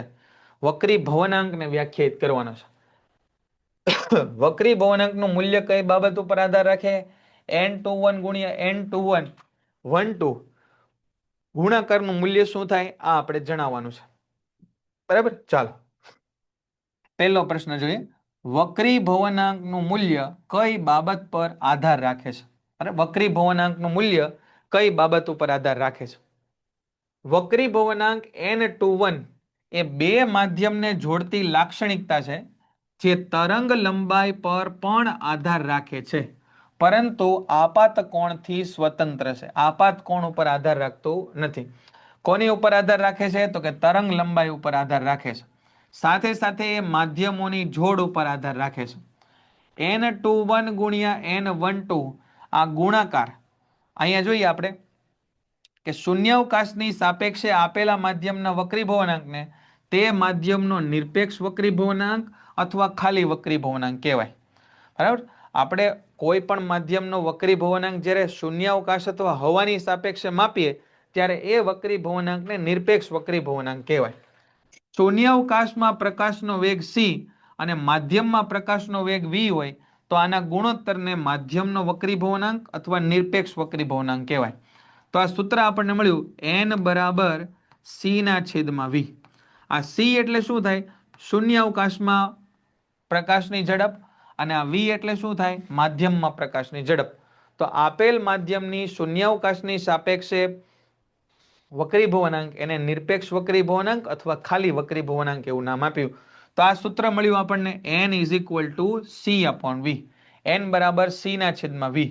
કોઈ આપણને પૂછે કે વક્રીભવનાંકનો એકમ શું થાય? બોલો શું કહેશો? વક્રીભવનાંકનો એકમ શું થાય? વક્રીભવનાંકનો એકમ શું થાય કયો? વક્રીભવનાંક એનો એકમ શું થાય? ની સાપેક્ષે. આ પેલા હોય એનો વક્રીભવનાંક, આ બીજું હોય એની સાપેક્ષે. બીજાનો વક્રીભવનાંક પેલાની સાપેક્ષે. તો આને કહેવાય n/1. બરાબર, n/1. ખબર પડી ગઈ? n/1. આ c/t ને nma કહેવાય બેટા, ને ખાલી na કહેવાય. બરાબર, nma કહેવાય. nm એટલે refractive index of medium. Medium એટલે માધ્યમનો વક્રીભવનાંક એવું કહેવાય. અને એને તમારે ખાલી ખાલી છે n કયો તો પણ ચાલશે. બરાબર, ચાલો 6 થી 8 8 વાગ્યા સુધીમાં આપણો આ પેપર છે પૂરો થઈ જશે. બરાબર, તો n/1 એટલે થાય v1 ના છેદમાં v2. હવે અહીંયા આગળ થોડી ગણતરી આપણને આપી છે. જો n/1 અપોન n1. n/1 આ એક સૂત્ર આપણે અહીંયા લખીને યાદ રાખી લઈએ કે n/1 એનો મતલબ થાય n2 ના છેદમાં n1 બરાબર v1 ના છેદમાં v2. બરાબર, આ સૂત્ર આપણે યાદ રાખો. આનાથી ઊંધું સૂત્ર બનાવવું તો આમ બને n12 is equal two n1 upon n2 is equal two v2 upon v1. જો અહીંયા n નો જે ક્રમ લખો ને એની કરતા ઝડપનો ક્રમ ઊંધો આવે. n નો જે ક્રમ લખીએ એની કરતા ઝડપનો ક્રમ કેવો આવશે? ઊંધો આવશે.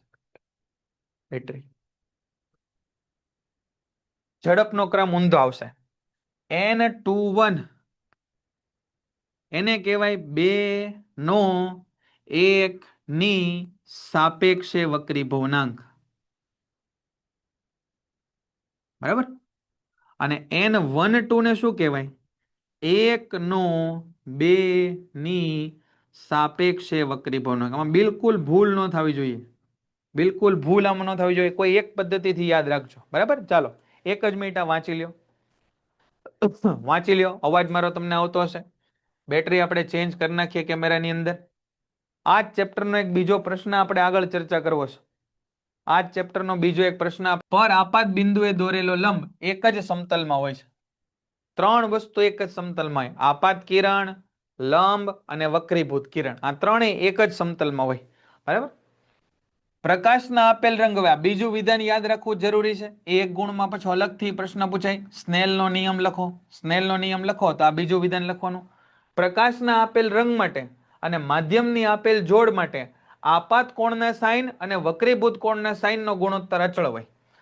પ્રકાશના આપેલ રંગ માટે એટલે લાલ રંગ માટે આ સૂત્રનો જવાબ અલગ હોય, લીલા રંગ માટે અલગ, પીળા રંગ માટે અલગ. અને માધ્યમની આપેલ જોડ માટે, માધ્યમની આપેલ જોડ એટલે હવા પાણી માટે અલગ, હવા કાચ માટે અલગ, કાચ પાણી માટે અલગ. તો આપાત કોણનો સાઇન, આપાત કોણ એટલે આઈ, એને કહેવાય સાઇન આઈ. અને વક્રીભૂત કોણ એટલે આર, એનો સાઇન એટલે સાઇન આર. આનો ગુણોત્તર આપણને કેવો મળે? અચળ મળે. આવું કહે છે. અને આ જે આપણને અચળ ગુણોત્તર મળ્યો એને આપણે નામ આપ્યું સ્નેલનો નિયમ. આનો જે અચળ ગુણોત્તર આપણને મળ્યો એનું નામ શું આપ્યું આપણે? સ્નેલનો નિયમ. બરાબર, સ્નેલનો નિયમ નામ આપ્યું આપણે. બરાબર, તો આ વાત થઈ આપણી શેની? આ વાત થઈ વક્રીભવનના નિયમો સમજાવવાની. હવે કીધું છે કે કાચના લંબઘનમાંથી પસાર થતો કારણે વક્રીભવન સમજાવો. તો કાચના લંબઘનમાંથી વક્રીભવન એના માટે તમે આકૃતિ દોરો. ચાલો એના માટે આપણે એક આકૃતિ બનાવવાનો પ્રયત્ન કરીએ. એકદમ સહેલી આકૃતિ છે. ચાલો આ કાચના વક્રીભવન માટે, કાચના લંબઘનના વક્રીભવનની આકૃતિ આપણે દોરવી જોઈએ. બોલો કે ન દોરવી જોઈએ? તમે કયો તો દોરી નાખીએ, અને ન કયો તો પછી આને સમજીને આગળ વધીએ. કાચના લંબઘનથી થતું વક્રીભવન એની આકૃતિ દોરવી જોઈએ. હા, કાંઈ વાંધો નહીં. જેને આવડતી હોય એ એક કામ કરો, એના માટેની ડિટેલ વાંચી લો. જેને નથી આવડતી એ ખાલી 2 મિનિટ, 2 મિનિટ નહીં થાય, એનાથી જલ્દી આકૃતિ બની જશે. બરાબર, ચાલો જોજો કઈ રીતે દોરવાની. સૌથી પહેલા તમે અહીંયા આ રીતે કાચનો લંબઘન બનાવી દો. આ 1, 2, આ 3 અને 4, આ 4 લાઈન ખેંચી કાચનો લંબઘન બનાવી દીધો. તમે બધું સ્કેલથી કામ કરજો. પછી એક કિરણ અહીંયા આપાત કરો. આ આપાત કર્યું કિરણ. આ આપાત કિરણને તમે લંબાવો આગળ સુધી. આ આપાત કિરણ એને લંબાવો, પણ લંબાવતી વખતે એમાં લાઈન કેવી કરવાની? તો કે ત્રુટક રેખા કરવાની. આ ત્રુટક રેખા કરી પછી જ્યાં આગળ આપાત થાય, આ કિરણ જ્યાં આગળ આપાત થાય ત્યાં આગળ એક લંબ તરફ વળે. તો અહીંયા આગળ આ કિરણ છે એ આમ જતું હતું, પણ લંબ તરફ આવ્યું એટલે આમ વળશે, આ રીતે વળશે લંબ તરફ. ફરી પાછું અહીંયા જ્યાં ભટકાય ત્યાં આગળ એક બીજો લંબ બનાવો. આ રીતે લંબ બનાવ્યો. હવે આ કિરણ ક્યાં ગયું? તો કે હવે આ કિરણ સાહેબ કાચમાંથી હવામાં ગયું. કાચમાંથી હવામાં ગયું એટલે ઘટ્ટમાંથી પાતળા માધ્યમમાં આવ્યું, અને ઘટ્ટ માધ્યમમાંથી પાતળા માધ્યમમાં આવે એટલે લંબથી દૂર જાય. એટલે લંબથી દૂર જાય આ કિરણ, લંબથી દૂર જાય. તો જાવું તો જોઈતું તો આમ, પણ એ લંબથી દૂર જાય એટલે આમ જાય. હવે આ બે માધ્યમ સરખા છે, હવામાંથી કાચમાં ને કાચમાંથી હવામાં, એટલે જેટલું અહીંયા અંદર દબાણો છે ને એટલું જ અહીંયાથી છે એ બહાર નીકળશે. એટલા માટે હવે જે પ્રકાશનું કિરણ નીકળશે એ આને સમાંતર નીકળશે. તો આને કહેવાય આપાત કિરણ, આને કહેવાય વક્રીભૂત કિરણ, આને કહેવાય નિર્ગમન કિરણ. આટલા આપણે નામ આપ્યા. બરાબર, નામ આપી દો. આને નામ આપી દો એ, આને નામ આપી દો બી, આને નામ આપી દો સી, આને નામ આપી દો ડી. બરાબર, આ પેલું બિંદુ એને નામ આપી દો ઓ, આ બીજું બિંદુ એને નામ આપી દો ઓ ડેશ, આ લંબને નામ આપી દો એમ, એમ ડેશ, અને આ લંબને નામ આપી દો એન, એન ડેશ. બરાબર, આપાત કિરણ છે તો અહીંયા લંબ અને એની વચ્ચે બને આપાત કોણ. અહીંયા વક્રીભૂત કિરણ છે તો અહીંયા બનશે વક્રીભૂત કિરણ. વક્રીભૂત કોણ આ બહાર નીકળે ત્યાં બનશે નિર્ગમન કોણ. બરાબર, તો નિર્ગમન કોણ થઈ ગયો. બરાબર, અહીંયા નામ આપી દો તમે જે પ્રકારથી પુસ્તકમાં નામ આવે, અથવા તમે જે કઈ નામ આપો એને. આને નામ આપી દો પી, આને નામ આપી દો ક્યુ, આને નામ આપી દો આર, અને આને નામ આપી દો એસ. આ એકચ્યુઅલમાં ટાંકણીઓ છે, જે ટાંકણી આપણે લગાવેલી છે. બરાબર, અને અહીંયા જુઓ તમે, આ ઓ થી એક લંબ અંતર દોરો. અહીંયા આ ઓ થી એક લંબ અંતર, અહીંયા લંબ બનાવો. ઓ થી લંબ અંતર એને નામ આપો આ એક્સ. આ એક્સ છે એને કહેવાય લેટરલ શિફ્ટ. Lateral shift. અને આ લેટરલ શિફ્ટ એટલે પાર્શ્વીય સ્થાનાંતર. પાર્શ્વીય સ્થાનાંતર. બરાબર ને, એટલે કે આ કિરણ છે આમ જવાનું હતું પણ હવે આમ વયું ગયું, ખસી ગયું, સ્થાનાંતર થયું, એટલે એનું નામ આપ્યું પાર્શ્વીય સ્થાનાંતર. એટલે એનું નામ આપ્યું પાર્શ્વીય સ્થાનાંતર. બોલો, રેડી છે? આ આકૃતિ સરળ છે. હા, 2 પેપર સેટ આપણે આપશું. બરાબર, 2 પેપર સેટ. ઓકે, આકૃતિ સરળ છે, બહુ અઘરી નથી. તમે જો થોડું એના ઉપર ફોકસ કરશો તો બહુ અઘરી નથી. આકૃતિ છે પ્રમાણમાં સહેલી છે. પછી અહીંયા લખવાનું આવી રીતે કે હવામાંથી કાચમાં આવ્યું એટલે પાતળામાંથી ઘટ્ટમાં આવ્યું તો લંબ તરફ જાય, અહીંયાથી બહાર નીકળવું એટલે આ રીતે થશે. બરાબર, ઘટ્ટમાંથી પાતળામાં એટલે લંબથી દૂર જાય. અહીંયા 2 માધ્યમોની જોડ સરખી છે. 2 માધ્યમોની જોડ સરખી છે એટલા માટે જેટલું અહીંયા આમ અંદર દબાણું એટલું અહીંથી બહાર નીકળશે.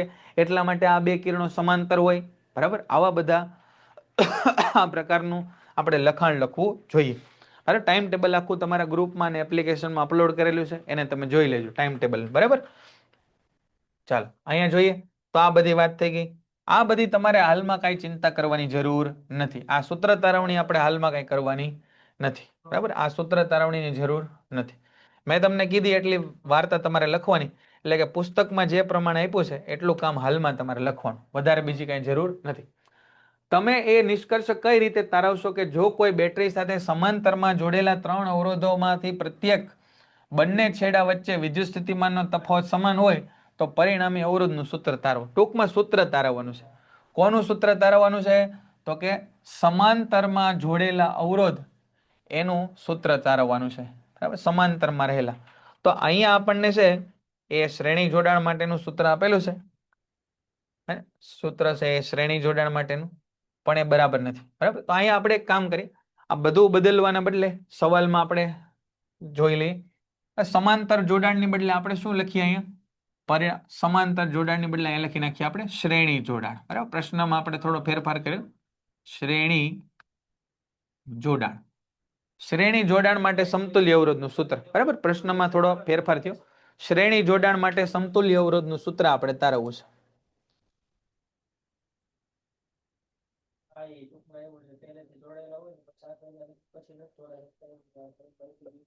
સમતુલ્ય અવરોધનું સૂત્ર આપણે તારવવાનું છે. શેમાં? શ્રેણી જોડાણમાં. તો શ્રેણી જોડાણમાં સમતુલ્ય અવરોધ માટે સૌથી પહેલા તો તમારે આ બે આકૃતિ દોર નાખવાની. હવે અત્યારે હું આકૃતિ નથી દોરતો. બરાબર, અત્યારે છે હું આકૃતિ દોરતો નથી. હા, 3 માર્કમાં પૂછાઈ શકે, 4 માર્કમાં પૂછાય, એની બહુ ચિંતા નહીં કરવાની. માર્કનું એવું ફિક્સ નથી. 3 નું મન હોય તો 3 નું પૂછાય, 4 નું મન હોય તો કોઈનું 4 નું પૂછાય. આપણે એ પ્રમાણે ડિટેલ લખવાની. 3 માર્કમાં હોય તો એવી રીતે, 4 માર્કમાં હોય તો એવી રીતે. ચાલો, તો શ્રેણી જોડાણનું સૂત્ર આપણે તારવીએ. બરાબર, શ્રેણી જોડાણ, અવરોધોનું શ્રેણી જોડાણ, એનું સૂત્ર આપણે તારવીએ.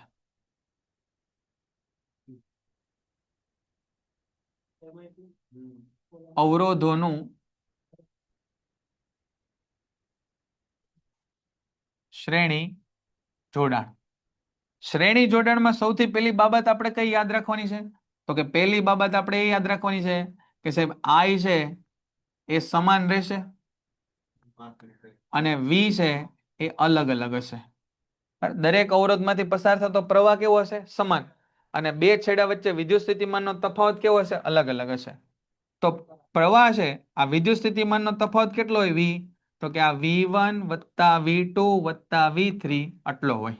બરાબર, હવે આપણે 3 સૂત્ર લખી શકીએ. આવું લખી શકીએ, V is equal two IR.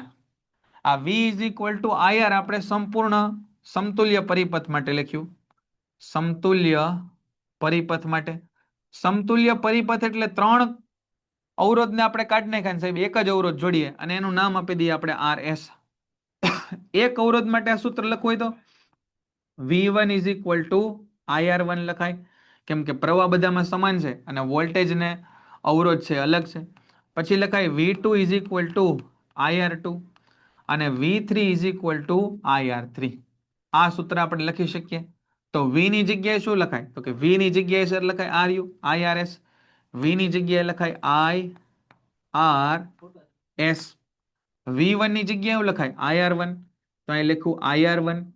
V2 ની જગ્યાએ શું લખાય? IR2. તો અહીંયા લખી નાખ્યું IR2. V3 ની જગ્યાએ શું લખાય? IR3. તો અહીંયા લખી નાખ્યું IR3. આ બધેથી I કોમન નીકળીને ઉડી જાય એવું મને લાગે છે કે તમને ખબર પડી જાય કે આ ત્રણેયમાંથી I કોમન નીકળી ગયા અને ઉડી ગયા. તો આ RS બરાબર કેટલા આવ્યા? R1 plus R2 plus R3. R1 plus R2 plus R3. આવા n અવરોધ જોડી દો તો R1 plus R2 plus R3 આવા n અવરોધ થાય. અને એને ગુજરાતીમાં લખવું હોય તો કેમ લખાય?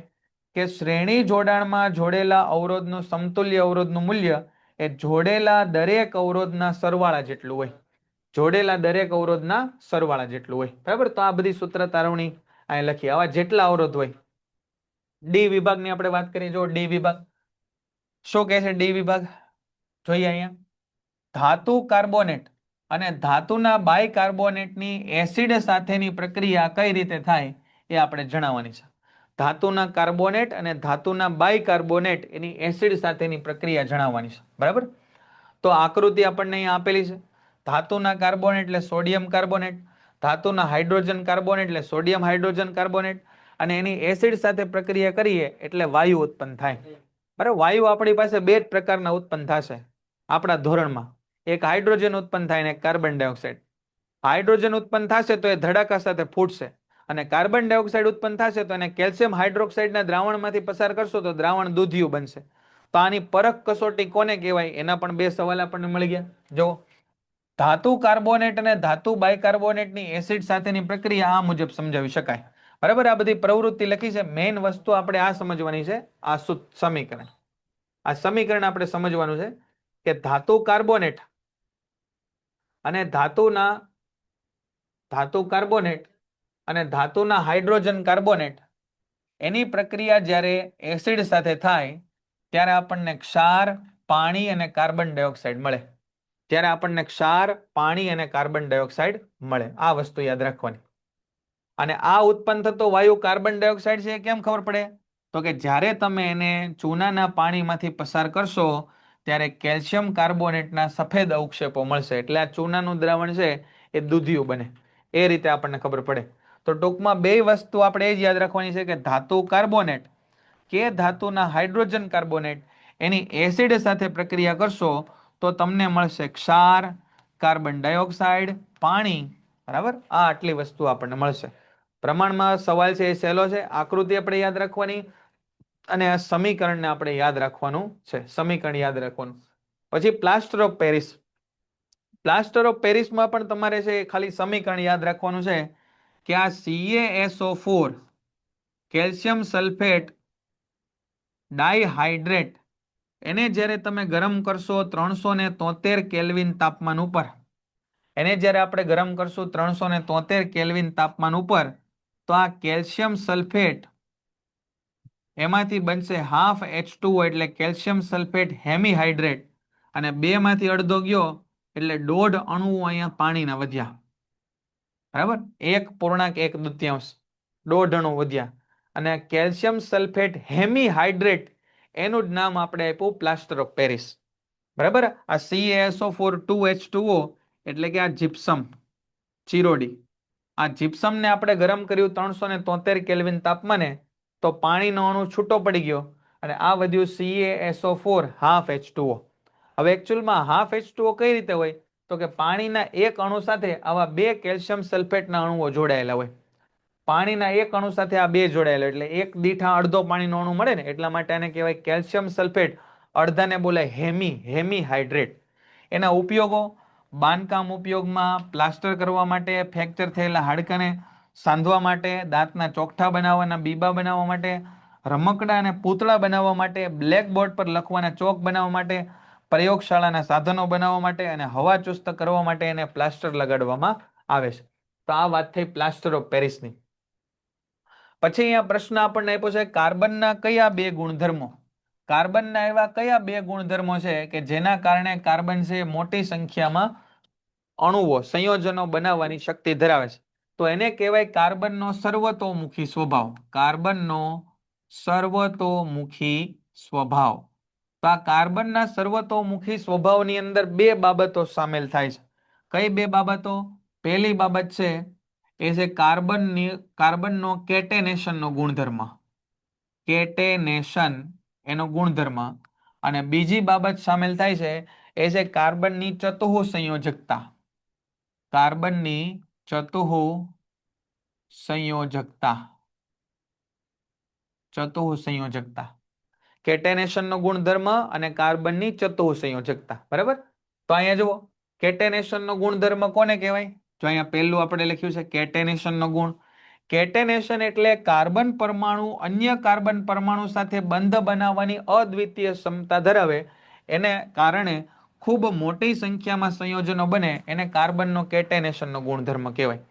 કેટેનેશન એટલે કાર્બનની કાર્બન સાથે જોડાવાની ક્ષમતા, એને કેટેનેશનનો ગુણધર્મ કહેવાય. ઘણા કાર્બન સંયોજનો કાર્બનની લાંબી શૃંખલા, સરળ શૃંખલા અથવા શાખિત શૃંખલામાં જોડાય અથવા વલયોમાં ગોઠવાય.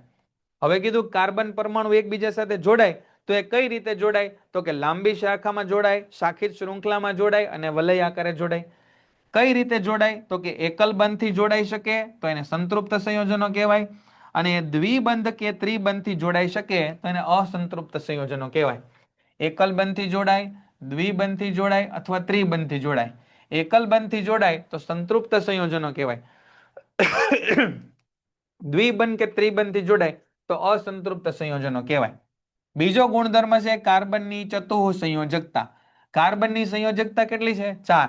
એટલા માટે કાર્બન છે oxygen, hydrogen, nitrogen, sulphur, chlorine આવા અનેક પરમાણુઓ સાથે જોડાઈ શકે અને વિશિષ્ટ ગુણધર્મો આપતા સંયોજનો બનાવે છે.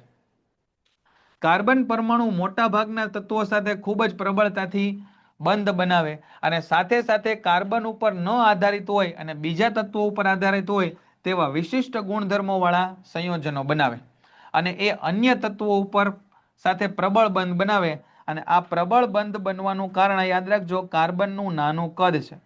કાર્બનનું કદ નાનું હોવાથી કેન્દ્રમાં રહેલા પ્રોટોન એ ભાગીદારી પામેલા ઇલેક્ટ્રોનને મજબૂતાઈથી જકડી રાખે. બરાબર ને?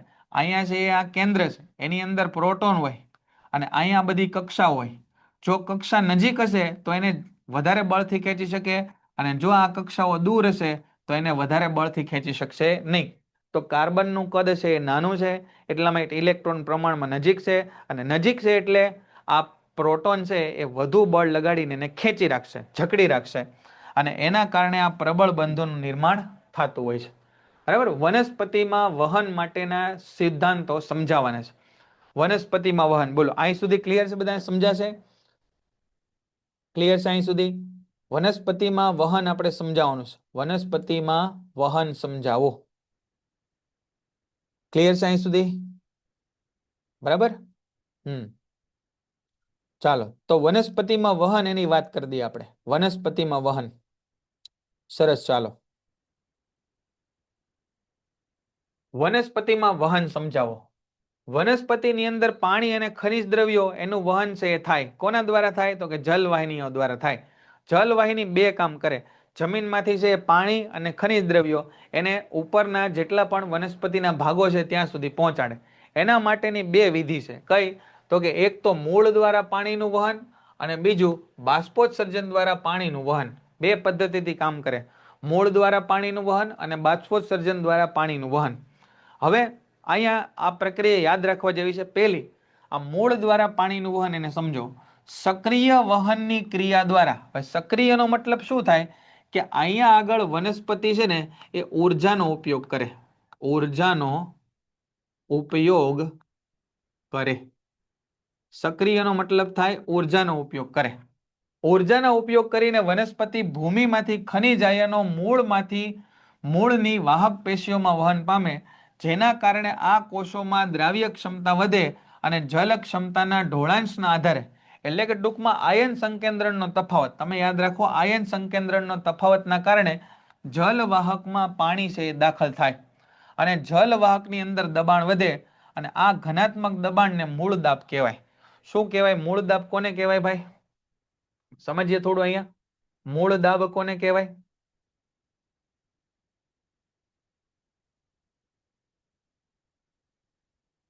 મૂળ દાબ કોને કહેવાય? તો કે આ વનસ્પતિનું મૂળ છે.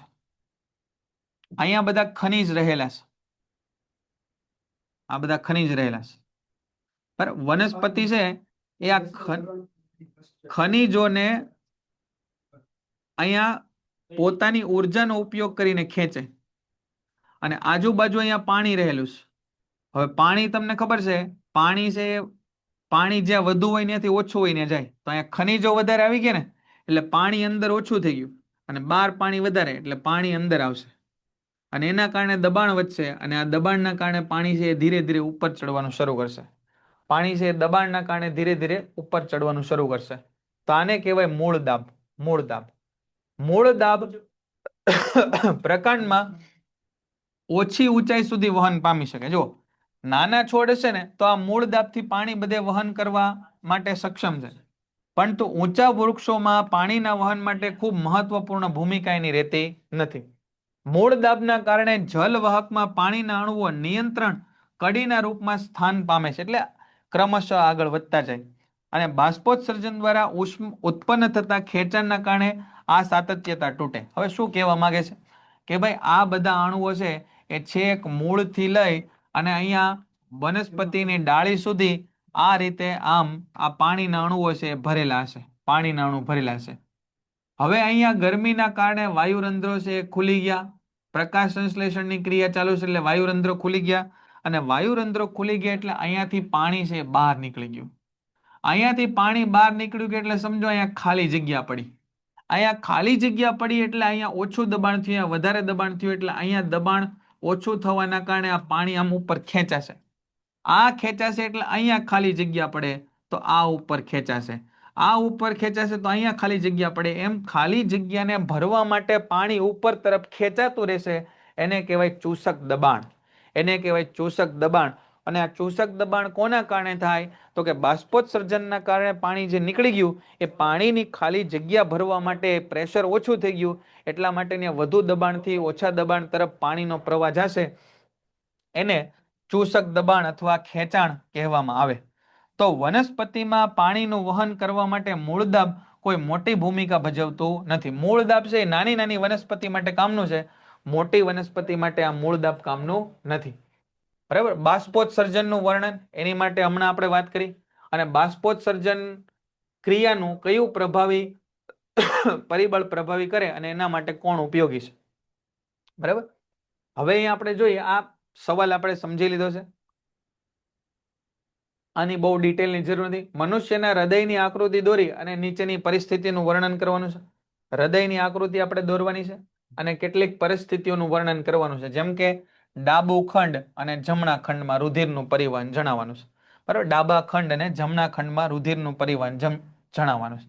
તો જણાવી દઈએ આપણે ડાબા ખંડ અને જમણા ખંડમાં રુધિરનું પરિવહન. સમજો. ચાલો સ્કેમેટિક ડાયાગ્રામ આપણે બનાવીએ છીએ.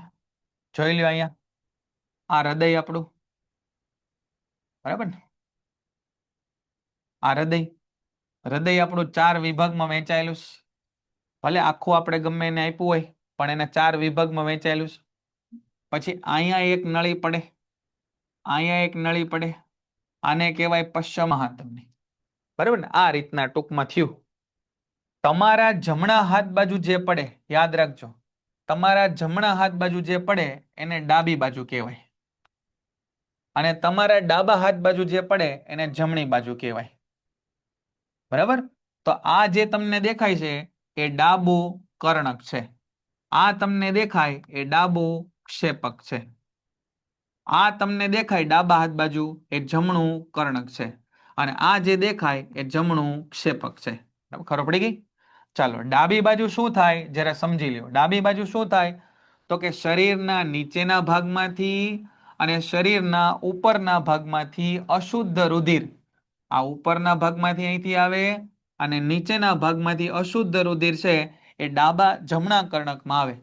જમણા કર્ણકનું સંકોચન થાય એટલે આ રુધિર જમણા ક્ષેપકમાં આવે. જમણા કર્ણકમાંથી જમણા ક્ષેપકમાં કોના દ્વારા આવે તો કે ત્રિદલ વાલ્વ દ્વારા આવે. અહીંયા શું આવેલું છે? ત્રિદલ વાલ્વ આવેલો છે, એના દ્વારા આવે. પછી આ અશુદ્ધ રુધિર ક્યાં જાય તો કે આ પછી અશુદ્ધ રુધિર છે એ ફુફ્ફુસીય શિરાઓની મારફતે ફેફસામાં જાય. તો આ ફેફસામાં આવ્યું. બરાબર.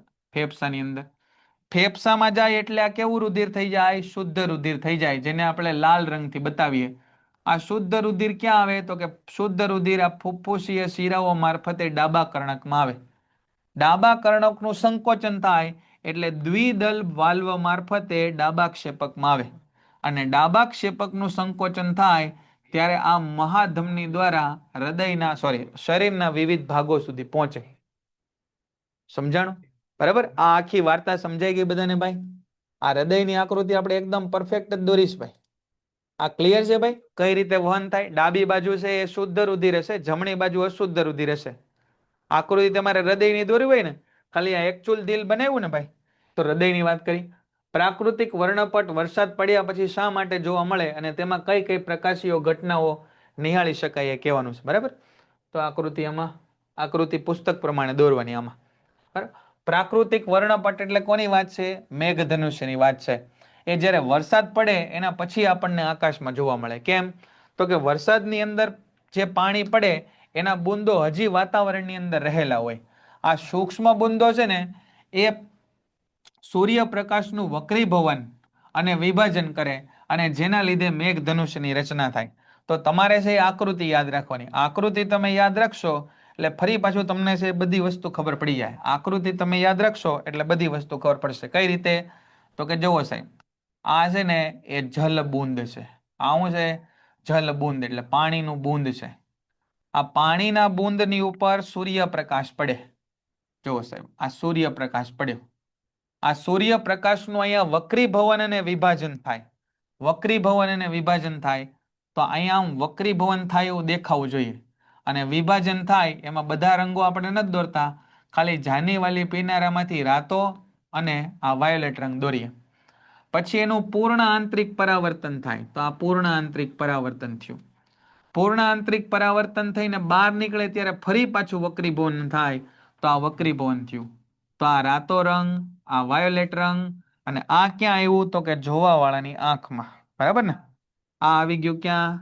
જોવાવાળાની આંખમાં. અને આ જોવાવાળાને છે એ સુંદર મેઘધનુષ્ય દેખાય. ક્યાંથી ક્યાં દેખાય?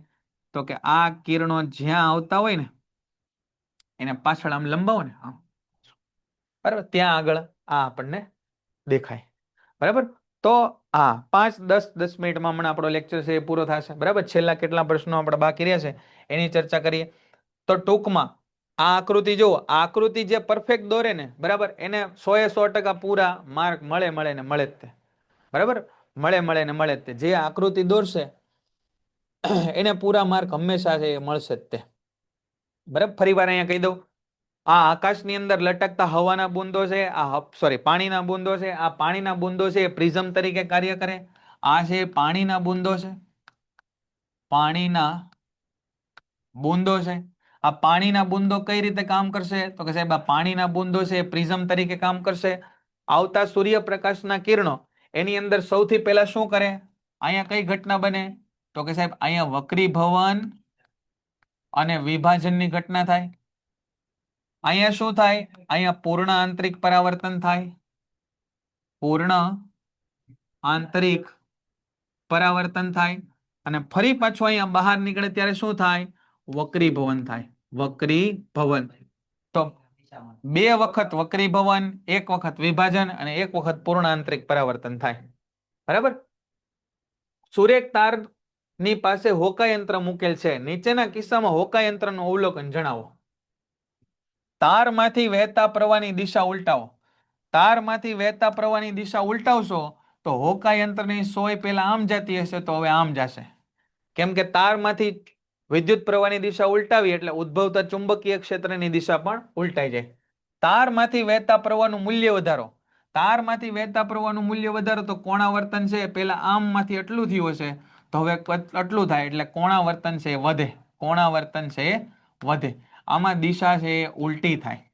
હોકા યંત્રને સૂર્યતારથી દૂર લઈ જાય તો તારથી દૂર લઈ જાઓ તો ચુંબકીય ક્ષેત્ર ઘટે, અને ચુંબકીય ક્ષેત્ર ઘટે તો કોણાવર્તન પણ ઘટે. બરાબર? સમજાય? ઈઝી છે. ચુંબકથી દૂર તમે જાઓ તો ચુંબકત્વ ઓછું જાય.